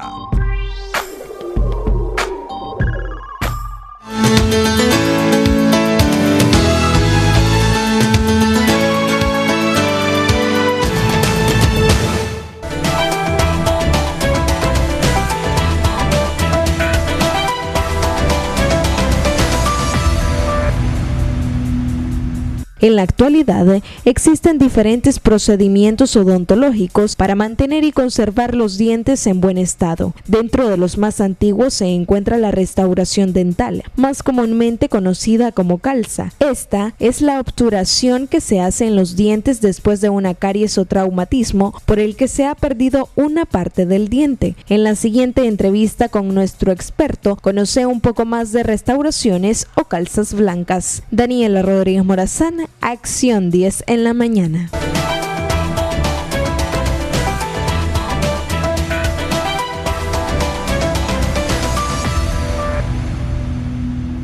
Un método estético para nuestra salud y apreciación bucal. Por supuesto, para ello vamos a abordar el tema con nuestra especialista, la odontóloga Michelle Ramírez. Es un placer tenerla por acá en Acción 10 en la mañana. Hablamos sobre restauraciones con resina.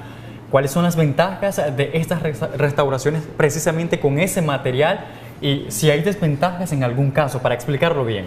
Claro que sí. Buenos días, estimados televidentes. Un gusto estar nuevamente aquí con ustedes hablando de lo que son las restauraciones de resina, también conocidas como calzas blancas.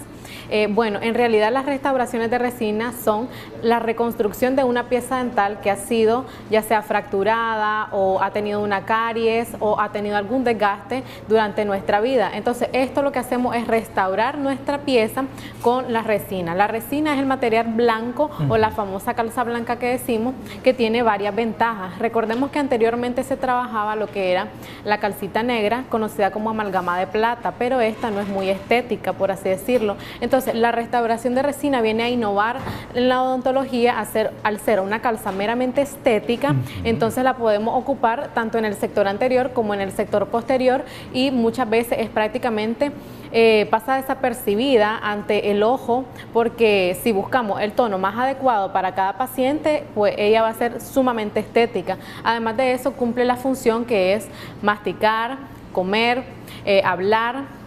Entonces es algo sumamente innovador en odontología. Tenemos que es de muy buena manipulación, y además de eso se puede realizar en una sola cita. Es decir, para el paciente es algo súper funcional, porque él llega con algún accidente que tuvo, alguna fractura porque estaba comiendo, y entonces lo podemos hacer en una sola cita. No tiene que, como anteriormente, entonces lo que se hacía era de que el paciente llegaba hoy, se le preparaba o se limpiaba la carie y luego se le ponía una masilla, así lo conoce el paciente como masilla, y a la semana se le restauraba. Pero ¿qué era lo que pasaba?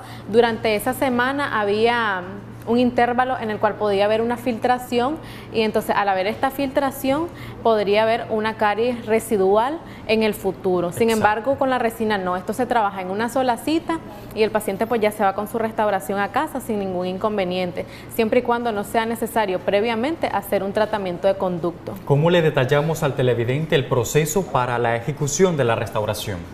Bueno, lógicamente él tiene que llegar a hacerse una valoración para que veamos el estado de cada una de las piezas, ver cuáles sí las podemos restaurar con resina y cuáles no, ¿verdad? En caso que no se pudiera. En caso que sí se puede y él decide comenzar su tratamiento en esa misma cita, perfectamente lo puede hacer. Otro detalle es de que además de que es en una sola cita, nos puede llevar aproximadamente de media hora a una hora a restaurar cada una de las piezas dentales. Entonces él pues perfectamente llega, y si ya llega directo a hacerse el tratamiento, puede comenzarlo e ir restaurando cada una de sus piezas. Como mencioné anteriormente, tenemos que valorar cada caso, si no es necesario tal vez tomar una radiografía previamente, porque habrán caries que si son profundas o fracturas debido a algún trauma que sean profundas, pues tal vez necesitemos una radiografía y un tratamiento de conducto o la famosa endodoncia antes de restaurar, pero esto lo veríamos con cada uno de los casos. Para dilucidar nada más, ¿estas restauraciones son invasivas? No, esa es otra ventaja. En realidad la restauración de resina se adhiere. Anteriormente las restauraciones se adosaban, es decir, las cavidades tenían que ser más grandes para poder trabajarlo.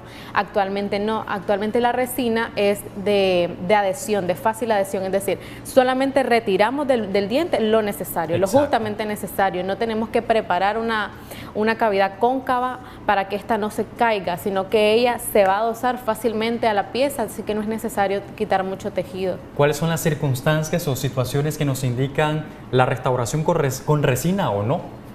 Bueno, principalmente la restauración de resina en el sector anterior, ¿verdad? Por estética, para que al paciente obviamente le devolvamos esa sonrisa y él se sienta mucho más cómodo luego de llegar a la consulta. Habrán casos excepcionales en los cuales si no se puede restaurar con resina porque tal vez fue un trauma muy grande y tuvimos que restaurar un muñoncito, entonces tal vez se le va a poner ahí las famositas coronas o camisitas, pero serán casos excepcionales. Luego también se puede hacer en el sector posterior siempre y cuando no sean tan extensas, porque si ya son demasiado extensas ya pasaríamos a lo que son las incrustaciones, que es otra manera de restaurar la pieza.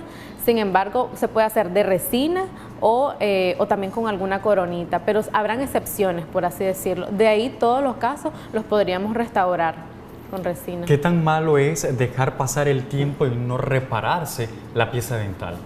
Bueno, el principal malestar, a mi parecer, es el dolor en el paciente, ya, porque nuestra función es, además de restaurar, devolverle esa estabilidad emocional al paciente, exacto, que él normalmente va a llegar a la consulta con dolor. Ese es el principal motivo, que llegue con dolor. Entonces, ayudarle a que él se sienta mejor. Quizás habrán casos muy excepcionales que ya no se podrán hacer pues nada por la pieza, pero es lo último, ya la última opción, ¿verdad? Como la extracción. De lo contrario, intentamos aliviar esa molestia y no solamente el dolor, sino que estéticamente a veces el paciente anda una carie o una fractura en el sector anterior y lógicamente él no se ríe por pena, cuando platica con alguien está inhibido o incluso se dan casos que se tapan la boca para que no lo vean, en este caso, etcétera. Entonces, esta es una de las finalidades, ayudarle al paciente a que él se sienta y se vea más cómodo. Perdemos naturalidad entonces. Exactamente. Sí. Importante también preguntar cuántas restauraciones se puede hacer la persona. Bueno, las que necesite. Las que necesite, quizás no lo vamos a hacer en una sola cita porque no podemos tener al paciente con la boca abierta toda la mañana, ¿verdad? Sí. Lógicamente tenemos una articulación que cuidar en esta parte de nuestra cara. Sin embargo, si el paciente llega disponible con tiempo, podríamos avanzar lo más que se pueda y lo más necesario o urgente en ese momento. Si ya vemos que hay una caries que está muy cerca de llegar al nervio, pero que se puede restablecer, entonces la podemos hacer inmediatamente antes de que a este paciente o se le fracture comiendo o comience a tener dolor o sensibilidad, porque en realidad cuando un paciente anda una caries y la dejamos progresar por mucho tiempo, comienza lo que es la sensibilidad, que en otras palabras es la dentera. Entonces podríamos restaurar lo que se pueda en una cita y luego irlo haciendo con citas parciales. Paulatinamente. Exacto. Para que se recupere la belleza de la sonrisa de la persona. Sí, cabe mencionar también pues que la resina, a pesar de que es un material muy bueno, como todo material tiene una vida útil, ¿verdad? Esto va a depender también del cuidado que tengan los pacientes, ya vamos a hablar de eso. La vida útil es entre 5 a 8 años normalmente. Si el paciente la llega a cuidar, esto le podrá durar hasta 10 años. Lo importante es que al año le podamos dar un mantenimiento. Es decir, el paciente llega al año para que veamos que todos los bordes estén bien lisitos, que no tengamos fracturas, poderlos contornear, darle un pulido adecuado, etcétera. También tener cuidado con la alimentación, es decir, el paciente una vez que se ha hecho las restauraciones, claro que puede comer todo, ¿verdad? Todas sus comidas, su gallo pintito, su queso, todas esas cosas. Lo que él debe de evitar es intentar morder cosas como el hielo, que aunque el hielo parece tan inofensivo, es uno de los causantes de tantas fracturas dentales. Y acá en nuestro país que nosotros disfrutamos tanto de comer ese chicharroncito. Ah, sí, exacto, el chicharrón famoso, se me olvidaba. Bueno, mire, ese otro, a veces tenemos unos chicharrones que son súper duros, yo no sé por qué, ¿verdad? Pero tal vez de tan fritito que está. Entonces, es ideal también de que, bueno, evitemos. Si lo vamos a comer, lo podemos comer porque tampoco vamos a dejar al paciente, ¿verdad?, sin comer nada, pero tener cuidado. Si ven que está demasiado duro ese chicharroncito, mejor quiébrelo con la mano y lo introduce, porque ¿qué es lo que pasa? Recordemos que en algún momento una de las dos cosas va a ceder, o cede el chicharrón o cede nuestra pieza dental, y es preferible pues que quebremos el chicharrón porque una pieza dental le podría causar muchísimos inconvenientes más adelante. Doctora, informarle a la población o a los televidentes que nos ven que el teléfono está apareciendo en una pantalla baja, 2222-7808. Llámenos y sea usted el ganador o ganadora de una consulta para que usted pueda observar cómo está su salud bucal y de alguna manera encontrar ese procedimiento necesario para devolverle ese alivio, devolverle esa sonrisa que realmente necesita la persona que nos ve en estos momentos. Importante también mencionar que los padres jugamos un papel importante. Digo jugamos para generalizarlo, ¿verdad? Sí. Pero nuestros hijos no tienen la conciencia de lo que es importante al cuidar nuestra salud bucal. Es por ello que tenemos que intervenir y decirle, bueno, tenés que cuidar esto, hacer este procedimiento para evitar un desenlace fatal en cuanto a tus piezas dentales. De hecho, esta es una consulta bastante común. Bueno, recordemos que los niños, como usted mencionaba, no tienen esa conciencia de que si me golpeo se me va a fracturar, de que si no me cepillo los dientes va a pasar esto. Entonces, lo ideal es de que le inculquemos desde pequeño.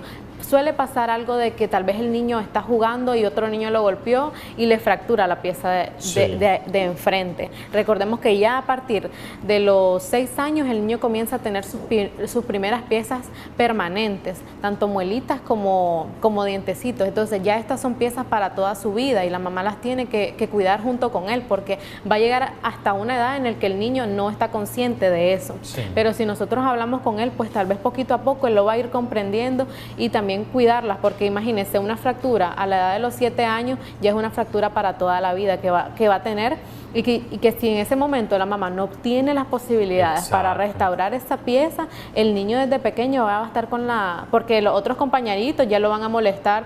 Inicia el bullying. Exacto, inicia el bullying, tantas cosas que le dicen a los niños, incluso ellos llegan deprimidos a las consultas y ya después pues, uno comienza, también hace pues, ese papel de que además de que es dentista, le ayuda con ese pequeño trauma que tiene a decirle, no amor, esto se va a restaurar, es poco a poco, y es un trabajo conjunto, tanto la mamá, el dentista y el niño, y ahí vamos trabajando para poder ayudarles a salir de ese trauma. Lo otro es las muelitas que tienen caries. Bastantes niños llegan a la consulta con caries en sus piezas. Recuerden que aunque son niños también van a tener dolor al igual que nosotros los adultos. Si ellos andan una carie y comienzan ahí, mira mamita, me duele, pongámosle atención porque al igual que nosotros le va a dar un dolor, y es lamentable pues que los niños estén sufriendo con esos dolores tan fuertes, porque recuerden que cada una de nuestras piezas dentales tiene un nervio dental. Entonces, ¿qué es lo que ocurre? Como nosotros, igualito va a tener, o hasta más fuerte, porque hay niños mucho más sensibles que nosotros los adultos que van a tener este dolor. Entonces, otra función importante de las piezas dentales temporales o las famosas muelitas de leche es que ellos le están guardando el espacio a la muela permanente. Entonces, es importante que esa muelita la tengamos en la boca lo más posible, hasta que ella solita se caiga, de ser posible. Entonces, es prudente que si un niño de 2, 3, 4 años tiene un problema, una fisura en su diente de leche, se le pueda estéticamente reparar hasta que lo bote el diente, o hay un problema en cuanto a repararlo, lo traumamos al niño. ¿Cómo podemos explicar esto? Sí, bueno, lo vamos a traumar si tal vez la mamá o los vecinitos o los amigos le dicen te va a doler. No hay que asociar la consulta odontológica con el dolor, porque entonces el niño desde que esté en la puerta hay una negativa rotunda. Está negativo, exactamente. Sino decirle, mira amor, te vamos a llevar porque esto te va a ayudar a restablecer tus piecitas. Mira, tal vez hay una piecita que no está con caries y la otra sí. Mira qué bonita esta pieza, que está blanquita, la otra la podemos dejar otra vez así. Entonces, hablarle lo más positivo posible para que el niño ya llegue con positivismo, predispuesto a la consulta. Pero la pregunta es, ¿se puede entonces repararle el dientito que es de leche en el momento, mientras cae por sí solo? Claro que sí, se puede restaurar la pieza dental. Esto va a depender, sí, del estado donde esté la pieza. Es decir, si ya está a nivel de la primera y la segunda capa de dientes, por supuesto que con una restauración va a ser suficiente. Sí. Incluso antes de que existe una restauración, que antes de que inicia una caries, se hace un sellado de fosa en niños, que es para que no se le hagan las caries dentales. Ok, si ya esta pieza nos llegó tal vez con afectación en el nervio, ya hay un tratamiento de conducto que se hace en niños, o le podríamos decir una endodoncia en niños, ya, que es también para que esa pieza se mantenga y no la tengamos que extraer. Sí. Ahora, en caso de que, bueno, se tuvo que extraer la pieza, existen mantenedores de espacio, ya, para que ese espacio se mantenga ahí, como la misma palabra lo dice, y siempre guardemos el mismo espacio para la muelita que va a venir dentro de unos años. Exactamente. Exacto. Doctora, ya el tiempo prácticamente nos ha consumido. La dirección y los números telefónicos y las recomendaciones finales para los televidentes. Bueno, las recomendaciones, como siempre les digo, acudir a la valoración dental, algo preventivo que les va a ayudar a evitarse molestias. Los esperamos en Clínica Dental Los Ángeles, ubicada en los semáforos de la Asamblea Nacional, una cuadra abajo, a mano derecha. El número está apareciendo en pantalla. Pueden hacer sus consultas, ya sea por llamada, por mensaje o por WhatsApp, que con mucho gusto se les va a atender. También buscarnos vía Facebook. Antes de irme, les quiero recordar que por esta semana es la última semana ya de la promoción que les tenía. Usted paga una calcita y la segunda le sale a mitad de precio. Pues le cuento que tenemos una llamada telefónica, no la voy a despedir todavía, vamos a recibir la llamada porque es importante para nosotros. Buen día. Buenos días. Adelante, coméntenos. Yo tengo una niña de que le salió un diente y no, que le tiene. Sí. Y entonces dice que le desfiguran adelante, se lo ven encaramado. No sé qué podría hacer.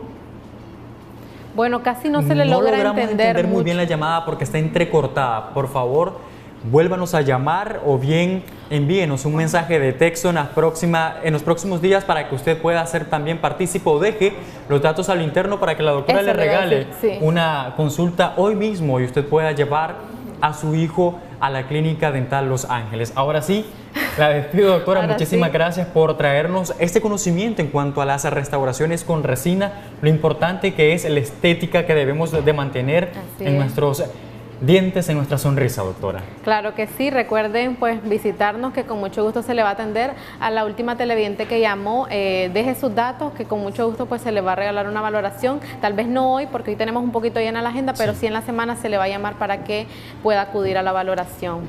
Buen día. Perfecto, muy amable a la doctora Michelle Ramírez por todo lo que hoy hemos aprendido con ella y por supuesto a usted llevarles ese mensaje de cuidar su boca, de cuidar sus piezas dentales, que es necesario. Así lo ha dicho ya la doctora. Muchísimas gracias. Nos vamos a una pausa, ya volvemos.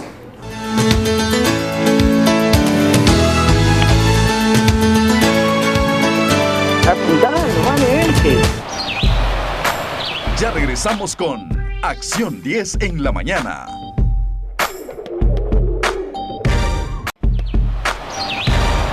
Continuamos con Acción 10 en la mañana.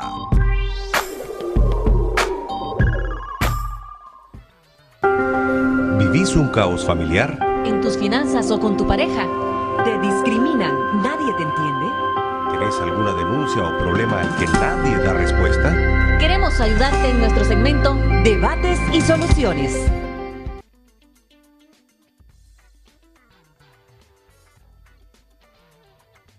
Este viernes se llevó a cabo una sesión extraordinaria en el Consejo Permanente de la Organización de Estados Americanos en Washington con el fin de analizar la crisis que afecta a Nicaragua. En esta ocasión, el secretario general Luis Almagro, durante su retórica, dijo que la violación de derechos humanos en nuestro país es totalmente incompatible con la democracia y advirtió que la continuidad de las políticas represivas obligará a recurrir al artículo 20 de la Carta Democrática Interamericana. Hoy sucede exactamente algo terrible en Nicaragua. Ya es demasiada la sangre derramada. Llegó la hora de exigir, reclamar, inquirir, solicitar y demandar que se detenga el actual momento de violencia. Nada surge de eso, ni gloria, ni historia, solo dolor y más dolor. Nicaragua debe reinstitucionalizarse, democratizarse. Es imprescindible ese compromiso del gobierno para hacerlo, para llamar a los nicaragüenses a un entendimiento. La continuidad de las políticas represivas obligará a recurrir al procedimiento del artículo 20 de la Carta Democrática Interamericana. En este momento debemos representar a las víctimas en sus testimonios. Su voz es la que debe ser escuchada. Su voz es la que debe despertar a la justicia. Su voz es la que nos debe llamar a la acción. Durante esta sesión, el secretario de la Comisión Interamericana de Derechos Humanos, Paulo Abreu, dio a conocer un segundo informe sobre Nicaragua en el que determina que desde el 18 de abril al 12 de octubre hubo 325 fallecidos, 24 fueron niños, niñas y adolescentes. Dan cuenta hoy de 325 personas fallecidas, de las cuales 21 serían policías, 24 de ellos niñas, niños y adolescentes. Asimismo, más de 300 personas estarían detenidas. 200 profesionales de la salud habrían sido despedidos por atender a personas heridas y 40 profesionales de las universidades habrían sido despedidos. Recientemente, la comisión fue informada que por lo menos 400 estudiantes habrían sido expulsados de universidades públicas como represalia por su participación en las protestas. Asimismo, el grupo de trabajo formado por varios países en el organismo dieron a conocer un informe de lo que han logrado realizar pese a no tener el consentimiento del gobierno de Nicaragua para ingresar al país. No ha habido ningún progreso hacia la reanudación del diálogo nacional y el gobierno de Nicaragua sigue oponiéndose al compromiso con las partes interesadas clave, incluida la Iglesia y los estudiantes. Por su parte, Luis Alvarado, representante de Nicaragua ante la Organización de Estados Americanos, rechazó el informe brindado por el Organismo de Derechos Humanos, tildándolo de falaz y tendencioso. Representantes de la CDH y de la ONG golpistas guardan un silencio cómplice. Rechazamos y no reconocemos el informe tendencioso y falaz de la Comisión Interamericana de Derechos Humanos presentado esta mañana, quien ha distorsionado su papel subsidiario de promover la observancia de los derechos humanos y pretende constituirse en un tribunal de alzada y, como si fuera poco, funciona como una ONG más al servicio de los grupos que promueven e intentan generar un golpe de Estado al gobierno nicaragüense. Ello explica la naturaleza agresiva y visceral de sus pronunciamientos, que no son más que la reproducción del discurso de los grupos opositores radicales pro golpe de Estado en Nicaragua y el descarado acompañamiento que realizan a todos los mitines de los opositores golpistas en este país.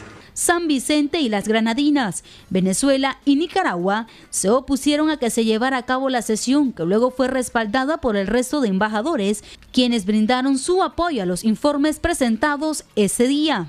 Retomando las palabras de Luis Almagro sobre la aplicación del artículo 20 de la Carta Democrática, este dice: en caso de que en un Estado miembro se produzca una alteración del orden constitucional que afecte gravemente su orden democrático, cualquier Estado miembro o el secretario general podrá solicitar la convocatoria inmediata del Consejo Permanente para realizar una apreciación colectiva de la situación y adoptar las decisiones que estime conveniente.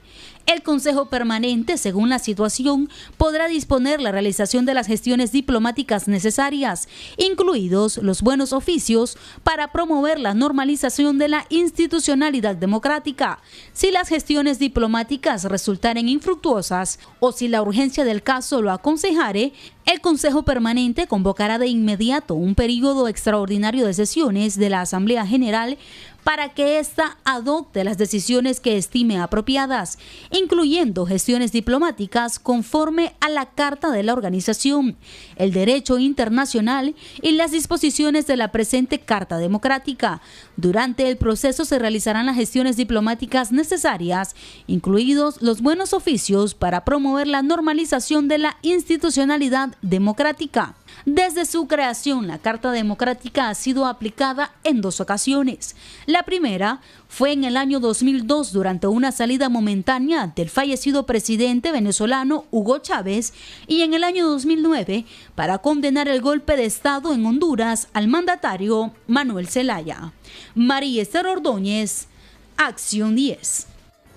Bueno, y nosotros vamos a ampliar esta información en nuestro segmento de Debates y Soluciones. La Carta Democrática, según el ex canciller Francisco Aguirre Sacasa, también fue aprobada por 35 gobiernos de América el 11 de septiembre del año 2001 en una sesión especial de la Asamblea de la OEA en Perú. Además, desde el 2002 hasta el 2009 se les ha aplicado o se ha hecho instrumento de aplicación a 6 países hasta el momento. Pero vamos a abordar este tema con un invitado que tenemos el día de hoy. ¿Cómo sería la trascendencia de la aplicación de esa Carta Democrática a Nicaragua? De las políticas represivas.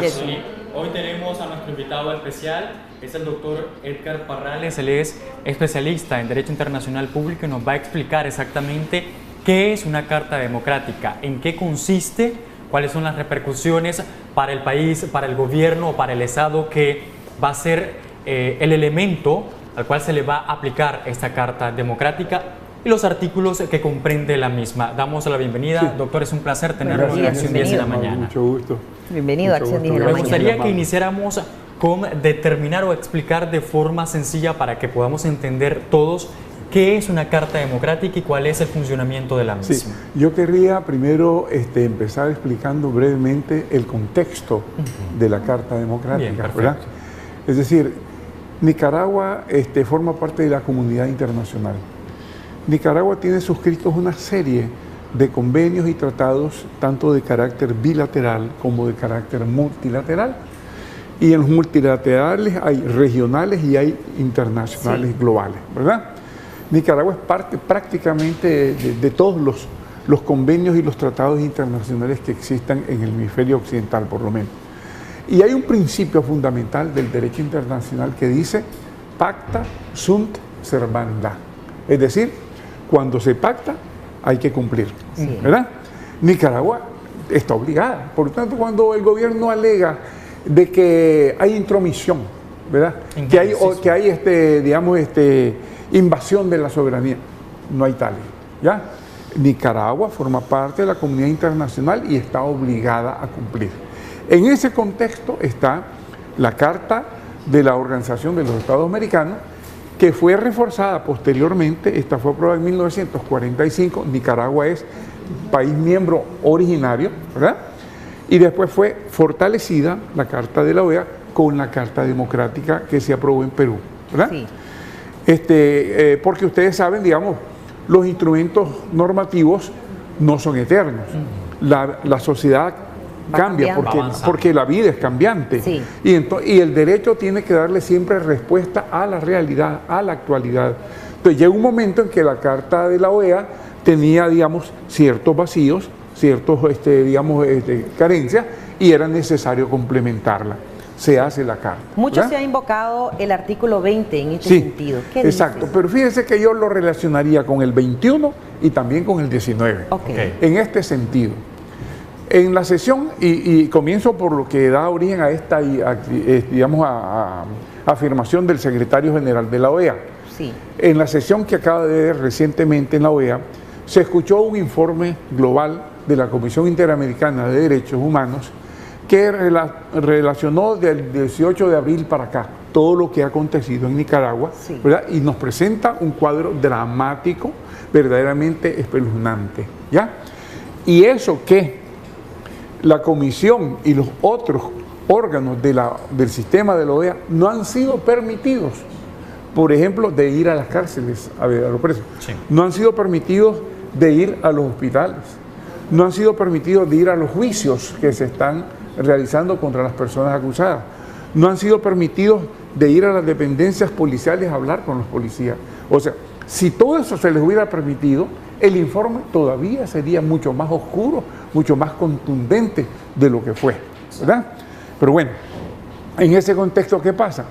La casi totalidad de los países miembros de la OEA, exceptuando Venezuela y Bolivia, que en este caso llamó la atención que tuvo un cambio en su actitud, porque Bolivia habló de diálogo, que es lo que el gobierno de Nicaragua no ha querido acatar y que es lo que todos los demás países del órgano regional le dicen dialogue, ¿verdad? A como se lo dice también la Unión Europea y se lo dicen otros ámbitos. Bueno, entonces, ¿qué hicieron los países? En primer lugar, felicitar a la Comisión por su informe, expresar su sentimiento, digamos, de afectación, de lástima de todo lo que está aconteciendo al pueblo de Nicaragua por obra y gracia del gobierno nicaragüense. Y a la vez renovar una vez más la invitación al gobierno de Nicaragua a que dialogue como única vía de solución, ¿verdad? La humanidad ya ha recorrido estos caminos a lo largo de la historia y ha encontrado que el mejor camino es el diálogo, no hay otro mejor, ¿verdad? Todos los demás caminos han conducido más bien a la destrucción, a la muerte, al desastre. Desgracias. Exactamente. Entonces, en ese contexto, el secretario general, que ya trae toda una experiencia de todo esto que ha venido pasando, por el informe que le da la Comisión Interamericana, por el informe del GIEI, por el informe del MECENI, por el informe del grupo especial que se creó de trabajo para atender la situación de Nicaragua, dice, bueno, estamos llegando al punto en que nos vamos a ver obligados a aplicar el artículo 20, ¿verdad? ¿Qué dice el artículo 20? En esencia, cualquier Estado miembro, uno solo, cualquier Estado miembro, o el secretario general de la OEA, ante una situación así, puede perfectamente invocar o convocar al Consejo Permanente para atender el caso de Nicaragua. Lo analizan, lo consideran y empiezan a tomar medidas diplomáticas, pero como Consejo Permanente, ya, como un grupo de la OEA, y que es integrado por los embajadores permanentes ante la OEA. Empiezan a tomar medidas diplomáticas para tratar de ver cómo se supera la crisis, cómo el gobierno cambia de actitud. Se agotan, digamos que se agotan las iniciativas, el problema persiste, entonces el Consejo Permanente convoca a una Asamblea General Extraordinaria de la OEA, que es presidida por los cancilleres de la República, de las repúblicas miembros. Entonces, a su vez, se hace la asamblea, se vuelve a considerar la situación, se le presenta el panorama a los cancilleres y empiezan ellos, primero, también de nuevo, acciones diplomáticas para buscar cómo resolver el asunto, entre ellos los buenos oficios, la negociación, etcétera, etcétera, ¿verdad?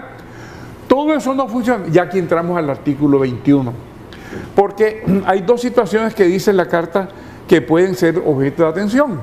La interrupción inconstitucional del orden democrático o la alteración inconstitucional. Sí. Son dos conceptos diferentes. La alteración se refiere a cuando hay disturbios, a cuando hay problemas que no cambian la esencia de la situación, pero que alteran, ¿verdad? Sí. Y la interrupción es cuando se corta la vigencia, la práctica, el ejercicio de la Constitución.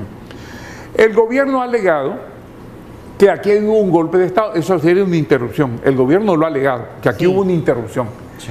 Sin embargo, los organismos de la OEA que han venido a investigar, a ver y a analizar, han dicho no hay golpe de Estado.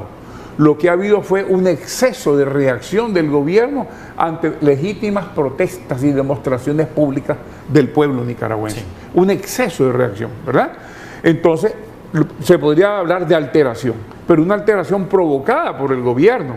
Porque si le hubiera respetado a la gente su derecho a demostrarse, a manifestarse, ahí hubiera quedado la cosa. Sí. Pero el gobierno empezó a atacar, a golpear, a herir, a asesinar, a encarcelar, a secuestrar, etcétera, y todo lo demás que vino.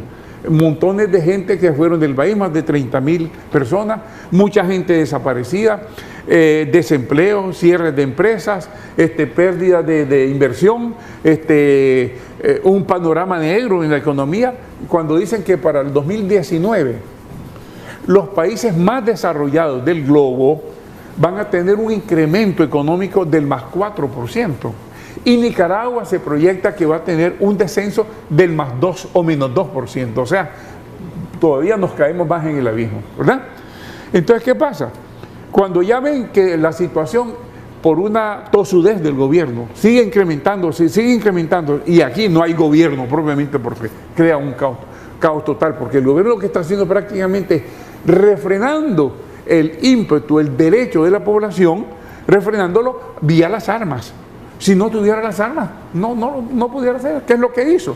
Anduvo contratando o buscando lo que llamaron los paramilitares, y ahora nos vemos dando cuenta que muchos de esos paramilitares eran gente a las que les ofrecieron por invasión de tierra, que les iban a dar tierra y los ocuparon como paramilitares. Sí. Ahora los están sacando. Esa pobre gente, ¿qué le pasa ahora? Tiene dos problemas. Uno, que no obtienen la tierra que les dieron, y otro, que fueron cómplices de asesinatos, de asalto y todo lo demás. Y en su momento, lamentablemente, esos que participaron en todos esos crímenes van a ser llevados a la justicia internacional también, junto con los miembros del gobierno que han cometido estos desmanes, para que comparezcan ante una verdadera justicia. Luis Almagro decía también, secretario de la OEA, que de continuar esta crisis en nuestro país se verán obligados a aplicar ese artículo 20 de esa Carta Democrática. ¿Qué implica esto y en qué momento? ¿Qué se necesita? Porque también se habla que para poder ser aplicada o tomado en cuenta esta decisión, por lo menos un tercio de los países miembros tendrían que dar dos tercios de los países miembros, es decir, 24 de los 35. 24 miembros. ¿Algo así? Sí. Yo creo que sí los consiguen, porque siendo la situación tan dramática, tan desastrosa, han tenido hasta hace poco 22 miembros, 22 votos seguros, pero los 24 los consiguen porque realmente esto es un caos total, ¿verdad? Y tiende a ser peor todavía. Entonces, lamentablemente, se va a dar ese paso. ¿Cuánto tiempo estarían ellos esperando? Bueno, eso ya sería, digamos, cosa que lo valorarían ellos en función, digamos, de cómo prosiga la situación ahorita. Porque es cuestión de los elementos diplomáticos que van a utilizar. Exactamente. Va a depender primero de las gestiones que van a hacer. Sí. Si las gestiones logran un resultado positivo, eso tiende a no venir. Sí. Pero si las gestiones no consiguen objetivo o fruto, y más bien la situación sigue deteriorándose, eso prácticamente es la base para que puedan proceder. Dos panoramas. Uno, lo que ven los organismos internacionales, los organismos de derechos humanos, porque también se habla en esta Carta Democrática de violación a derechos humanos. Sí. Y el otro panorama es que en cada uno de los informes y de sesiones donde ha asistido también nuestro país, ellos aseguran, según el gobierno de Nicaragua, que no están de acuerdo con esos informes. Entonces, debería de estar el gobierno para poder recibir o poder aplicar esa Carta Democrática. ¿Cómo sería y cómo funcionaría? Bueno, dice que si debería estar el gobierno presente en la sesión, obviamente. No. Que si en este momento, ya una vez que se tome algún tipo de decisión a nivel internacional y el gobierno continúa diciendo no estamos de acuerdo con esos informes, no nos parece, seguimos creyendo que es un golpe de Estado, entonces, ¿cómo cabe ahí? Eso es inaceptable, porque definitivamente ya sería la confirmación de una actitud de una cerrazón total, cuando tiene de por medio los prestigiosos instrumentos de la OEA, ¿verdad? Los distintos, por ejemplo, el grupo de expertos, es un grupo totalmente imparcial y conformado por gente que está especializada en este tema. El grupo del MECENI, igualmente, ¿verdad? La Comisión Interamericana de Derechos Humanos, que el gobierno ha tratado de desprestigiarla. Sí. Eso es totalmente absurdo y nadie ni se lo va a creer ni se lo va a aceptar, ¿ya? De manera que no queda más remedio que, quiera o no quiera el gobierno, se va a proceder, ¿ya? Y la última medida que tomarían los cancilleres en la Asamblea Extraordinaria sería la suspensión. Es importante aclarar que no es correr a Nicaragua de lugar, es suspenderla. Suspenderla, como dice en principio el artículo 19, digamos, no permitirle participar en las sesiones de la Asamblea General, no permitirle participar en las reuniones de consulta, en los consejos de la organización, que tiene varios, el Consejo Económico, Social, el Consejo Político, el Consejo Cultural y tal. Luego, no permitirle participar en las conferencias especializadas, en las comisiones, en los grupos de trabajo y en otros cuerpos de la organización. Eso como primera medida. Pero pues vienen medidas adicionales. ¿Por ejemplo? Por ejemplo, el BID, el Banco Interamericano de Desarrollo, forma parte del sistema interamericano. La OEA le puede decir al BID, si tenés préstamos con Nicaragua que están en proceso, pararlos. Y si te piden nuevos préstamos, no se los das, ¿verdad? Lo mismo le puede decir al Banco Centroamericano, que forma parte también del sistema, ¿ya? Lo mismo puede hablar con el Fondo Monetario, con el Banco Mundial y pedirles, por favor, no le den a Nicaragua préstamos por esta y esta razón, ¿ya? Se crea un panorama verdaderamente espantoso. Sí. Si a eso le sumamos, fíjense bien, lo que está pendiente de aprobarse en el Congreso norteamericano, ¿verdad? Que es una ley que resulta de la fusión de dos proyectos, exactamente.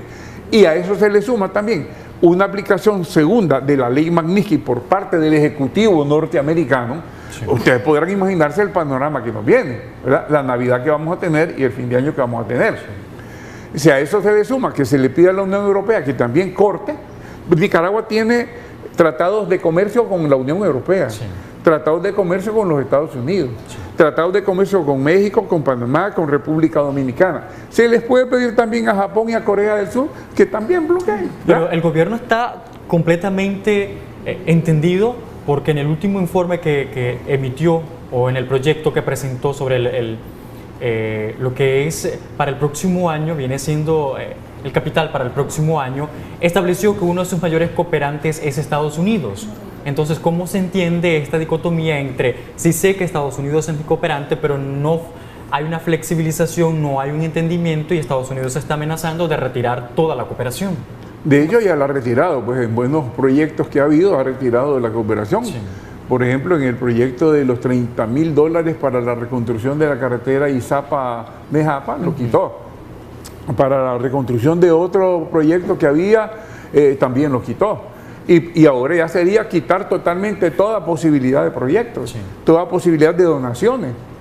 Y como digo, con Estados Unidos pueden venir también actitudes asumidas en una forma de concertación con los países europeos y con otros países del área del hemisferio, ¿no? Entonces la pregunta que cabe es, ¿no se le está dando la importancia y la seriedad necesaria a lo que es a la Carta Democrática, a los organismos y al problema como tal en Nicaragua, por parte del gobierno? El gobierno está, digamos, en una actitud totalmente irracional, absurda, obsoleta, ¿verdad?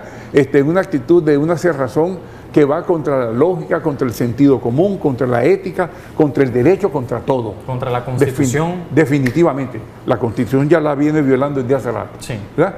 Entonces, ese es el panorama que tenemos. ¿Qué es lo que nos queda? Como dice un dicho popular nicaragüense, de aquí a unos meses, que nos encuentre esta situación a los nicaragüenses persinados y confesar. Pero hay alguien, ya casi que nos vamos, ¿hay alguna forma, jurídicamente hablando, que exija desde alguna forma al gobierno a aceptar cada uno de estos informes y qué es lo que puede, cómo reaccionar? Yo creo que, digamos, diplomáticamente el hablando, apretar la tuerca por parte de la comunidad internacional, más de la situación que ya tenemos económica, va a tener que, o los hace entrar en sensatez, ¿verdad?, o se endurecen más en su torpeza y llevan al país al caos. Eso ya, como eso digo, eso ya llevaría a la suspensión, y cuidado que más tarde, que con la suspensión y las medidas económicas, otras medidas de tipo activo porque o sería enérgico. demostrar las dos cosas. Una, lo que percibe el gobierno, que es un golpe de Estado, que fue un golpe de Estado, y otra, lo que percibe la comunidad internacional y organismos nacionales. El golpe de Estado como concepto nadie se lo acepta, porque no ha sido, ni es, ¿verdad? Entonces hay como dos. Exactamente, y esa posición la tendrán que modificar, porque nadie se la acepta. Y como digo, llega un momento en que si esto se convierte en un desgobierno absoluto, la comunidad internacional tiene el derecho de participar, como dice uno de los principios de la Carta de la Organización, ¿verdad? Uno de los propósitos dice, prevenir y asegurar la solución pacífica a controversias, organizar la acción solidaria, ¿verdad?, promover la acción cooperativa, el desarrollo económico, social y cultural. Y luego entre los principios está promover la justicia y la seguridad social, proclamar los derechos fundamentales de la persona humana. Y la unidad espiritual del continente se basa en la personalidad cultural, el respeto a la personalidad cultural de los países americanos. Yo percibo que aquí el gobierno lo que está pretendiendo es una cubanización de Nicaragua. Es decir, el partido único, el gobierno centralizado, el control de la economía, que ahí lo están pretendiendo con esta ley que quieren aprobar de un organismo de exportación único del gobierno. Y todo eso es una locura que no va a proceder. Bueno, muchísimas gracias por habernos informado, ¿verdad? Y nosotros más adelante le vamos a estar llevando todo lo relacionado a esta posible aplicación a Nicaragua de la Carta Democrática. Esperemos en Dios que no, ¿verdad? Esperemos que haya pendiente para una segunda edición de este tema que es tan relevante y que por supuesto la población está pendiente. Habría que ver, digamos, qué sucede en los días posteriores para ver qué podemos esperar. Atentos entonces a nuestra invitación. Muchísimas gracias. De esta manera nosotros rápidamente pasamos a una pausa comercial. Al regresar, más en Acción 10 en la mañana. Volvemos.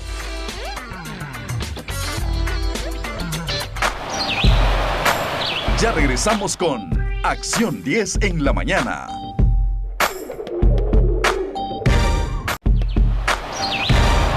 Continuamos con Acción 10 en la mañana.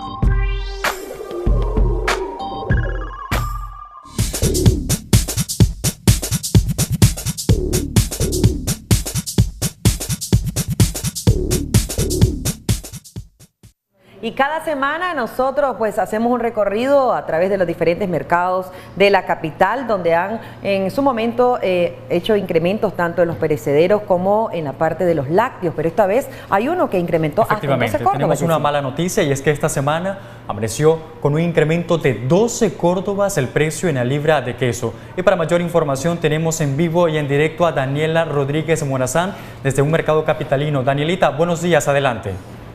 Muy buenos días, amigas y amigos televidentes, muchachos en estudios. Nosotros ya nos encontramos desde el mercado Iván Montenegro para dar inicio a lo que es tu segmento Balanza Nacional, llevando hasta la pantalla de sus hogares los precios de los productos básicos y necesarios para el hogar. Ya nuestra buena amiga doña Cristina nos estará comentando acerca de los precios que se mantendrán en relación al queso para esta semana. Muy buenos días, doña Cristina. Buenos días.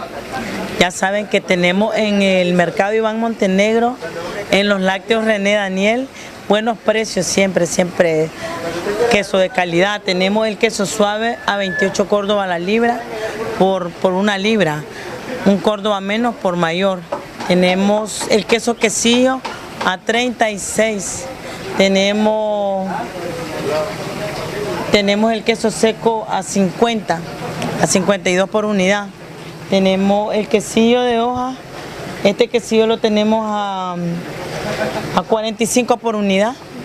O sea, hay precios de los quesos que no han cambiado, sino que se mantienen. El único queso que ha subido un poco es el queso seco. ¿Y la diferencia en el precio a cuánto asciende? La diferencia del seco es 12 Córdoba. Sí, pero sí, por libra, pero después los otros quesos no.